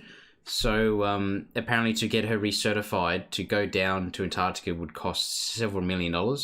So yeah, they're not sure, will somebody be willing to pay that? Can she go again? Will she just be used to do subantarctic islands like Macquarie Island, which is not past 60 degrees south, so she won't be allowed past 60 degrees after this season? It's just so much conjecture. There's all these rumors and stories flying around about what will happen to the Aurora. But yeah, she's certainly a big... of course, some people say, why can't we just put her in a museum somewhere? But that's not up to them. It's up to what P&O want to do with her, because as Jerry said, she is a working ship. She's still a working ship, so you can't just stick her on stilts and show her off. She still has to do work, potentially. So I hope they don't just scrap her. Everyone hoping they don't just scrap her, because she's a good ship. She's a very good ship. You've been on the Aurora twice, Mel, have you? How'd you do that? I know there are sometimes school groups and stuff, tour groups get to go visit the Aurora. Is that how you got to do it? GoFundMe by Aurora Australis, yeah. Set the goal at $10 million to see if we get there. Well, $10 million is a number I heard what it cost to recertify her. What would it cost to actually buy a ship? I don't have a clue. Is there a website for the price of ships these days? I don't have a clue how much it would cost. But that's pretty much my photos and videos, guys. Put the ship on eBay. Yeah, that'd be a great idea. 2 hours. That's a good time frame. Oh boy. Tassel. Oh, so your dad got you to go look on the ship mill. Oh, that's fantastic. So yeah. Oh, thanks, Jex. Thank you. Hope you guys found it interesting. I did try and dress up and wear my RSV Aurora Australis t-shirt that I bought when I was away. So no worries, guys. Thank you. Thanks for coming by. I'm glad people have enjoyed this. So yeah, will there be a fourth time? Honestly, I don't know. As I just said, this is the last season for the Aurora. So the new ship is coming, but they can't tell me if the job I was doing will exist on the new ship. So I don't know yet. I will find out mid this year if I'll have that, if that will still be a case or not. So I went in thinking this potentially could be the last time I get to do it. So I don't know, because I'm not looking to do a summer or winter job. That I know you asked me about for Callisti, if you're still there. I'm not interested in potentially staying for 3-6 months because I don't feel that will work with my life at the moment, because I have a good job back here. So I don't want to jeopardise that, because I work for the federal government here in Adelaide. So because the AD is also federal government, I can easily jump across and jump back again, and I still get to have my job, which is really handy to have a job to get back to. So are you just throwing that up, Mingo? Did you actually look something up? 150 million? Really? Yes, comment Solar. Yep, that's what it is. Secondment. Sorry. I didn't use the correct terms. I didn't know exactly who knew what. So yeah, I did a secondment with the AD. So technically, I was under contract for the AD as a secondment. So yeah, Callisti, yeah, Mingo, yeah, I did a APS secondment. So that's really handy as well. Which goal, Bryce? The one I got on my stream, or the job for next year? I like the job for next year. I'm just looking for healthy food because I need to try and eat more healthy. A Twitch stream from Antarctica. Yeah, Mel. Somebody. Who asked that before? Was it you, Mingo? Who asked that before? Was it? No, it was Doom. Age of Doom. If you're still around. I did try. If I got to stay on Antarctica for a bit, I would try and swing that, because the internet on the station is not that bad. It's 8 megabit up and down. so it could potentially do a stream if everyone's willing. But I was trying to do a mobile stream from the ship actually, but I'm not sure. Yeah, you Doom, thank you. But I just didn't get time this time because I thought I had my phone with me. I got 4G available. Let's just do it. But I just had no time. I was actually really busy going away, and when I came back, sorry, I was when we were down. So when we were down on the south side of Antarctica here, so we arrived in like 8 AM on the 27th. So we were off the ship by like 10 AM. There was no time for me to sort of like, there was no time for us to hang out on the ship. So we're just like, right, we're home, right, we're there. Okay, sign off by customs, right, get off. So I had no time to sort of show everyone a bit. Haha. Well, Viet part of funny you say that because there is filtering on the internet down there and porn is blocked. So there you go. That's why everyone has it offline. But yeah, so it's 8 megabit connections down there in Antarctica. So it's actually pretty good when you're considering where the hell they are. But yeah, that's all my photos, guys, that I can show you. Sorry. The other photos I have don't belong to me. So I can't really show you those. Sorry. In this sense. And the videos, that's all my videos. I can do a video from the Hobart Royal Show, but that's not any relevance whatsoever, so let's do that. I may take a break if that's right. I don't think we may jump into a game because that's probably a good time to square it off. Let everyone else enjoy their days. The Royal Show shit. Oh, I liked it, Mel. I liked the quad bikes. They were really fun. We didn't have those at the Adelaide show. I loved that at the Hobart show. I liked them. I was a crab. I liked it. No filter can keep me out. Oh, Mingo, if you can get a job down for the AED, you are welcome to try. But coffee is very popular down there too. They have a good coffee machine, I'm told. The Bunnings bought half the showgrounds now. It's tiny. Really, Mel? I thought it was... It did look small. But I just thought, well, everything's smaller in Hobart. I didn't really think much of the difference, but I enjoyed it. But yeah, I suppose if I didn't know a difference, I didn't know. Because that was during the public holiday you had for the Royal Show. So I had that day off, so I just went to the Hobart show and had a look around. Used to be double the size, really? I thought they were struggling to use some of the space they had there now. But the less you know, right? Guys, thank you very much for coming by today. I will probably call it there. I won't to the spiritual. Take that time away from you any further. You've probably got afternoons you like to do to yourself. And I want a break as well. Maybe play some games offline. I need to stretch a bit. And that sort of stuff. Oh, you know, sort of that's not cool. So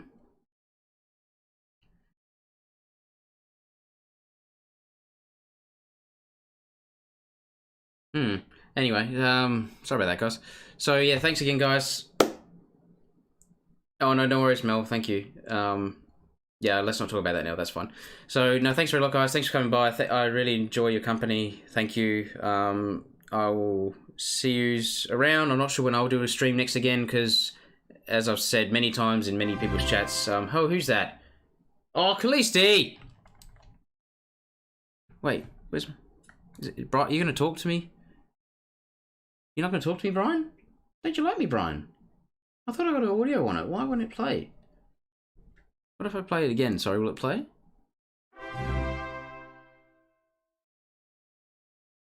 No, he doesn't want to talk to me. Why does Brian not want to speak to me? Speak to me! I have to look at that. I'm sorry. I thought that was all set up. Why is he not speaking to me? But thank you very much, Khaleesi. Thank you very much. Thank you for the $10. I appreciate it. Thank you very much. You didn't have to do that. Thank you very much. So yes. Who's around?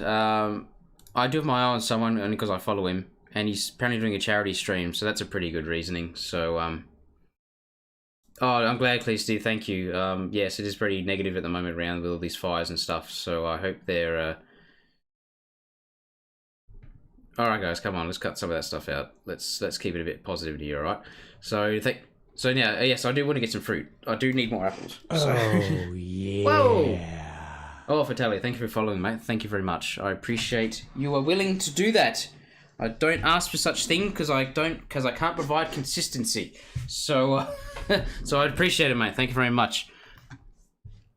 Oh, you're a brother. Okay. All right, guys.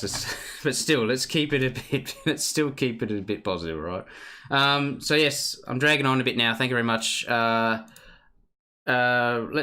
Oh, Hula, I did see you. Sorry, mate. Thank you. Hey, mate, how you doing? Sorry, I'm just wrapping up. I'll post the VOD. Excuse me, the VOD for you, mate. I hope you had a happy New Year, by the way, mate. Good to see you come through. Hope you had a good night, mate. Thanks for being here, guys. I really appreciate it. I hope this was entertaining. I hope you all have an opportunity to go to Antarctica one day because it's a beautiful place. Only a very small percentage of the population ever get to go to Antarctica. So I hope you can one day experience that as I have. So no, thank you, guys. I'm thinking, let's raid Beersy because he's doing a charity stream, the bloke, and I did get to meet him at PAX. He's a nice guy. So let's keep the positivity rolling on and go raid good old Beersy. So thank you very much, guys. Raid message. What's a good raid message? Oh heavens. Any ideas, guys? Shoot them out. Don't touch the yellow ice. No, that's not cool. No, we're not. There's no urinating on ice outside, guys.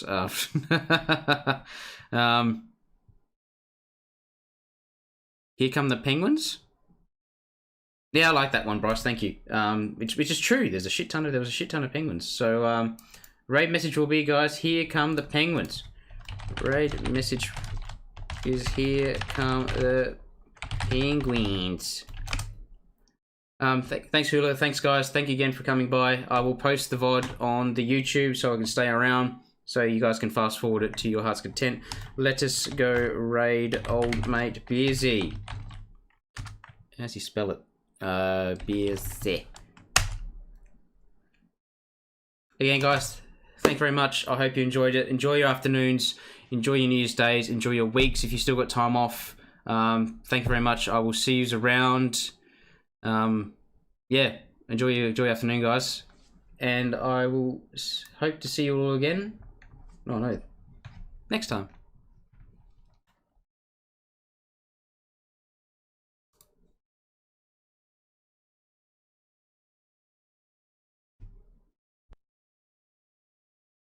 Like, if you still want to donate to me directly, all that money will go straight to the thing as well. Oi! Black Death!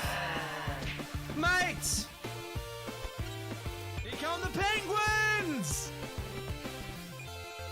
Black Death, man, how you doing? Welcome, mate. How you doing, man? How's your stream? What are you playing?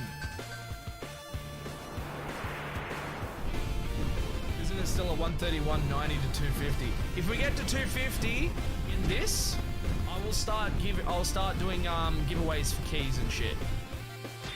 See, it has a purpose, Yak. Jesus. Ah, fuck. Hello once again, Callista, Mingo the Dingo, Bryce, Birdie again, Giant, Sharky. Oh, you lovely people. Did a slideshow about your Antarctic trip? Fuck yeah, man. How does it have a purpose when the donos aren't counting? They are counting. It's just that once we get this one up, I promise you, once we get this one up, we'll give away some stuff. I feel like that's kind of, no, we're not at blue hair yet. We're at 1300 now. Happy New Year, Seth! Happy New Year, man.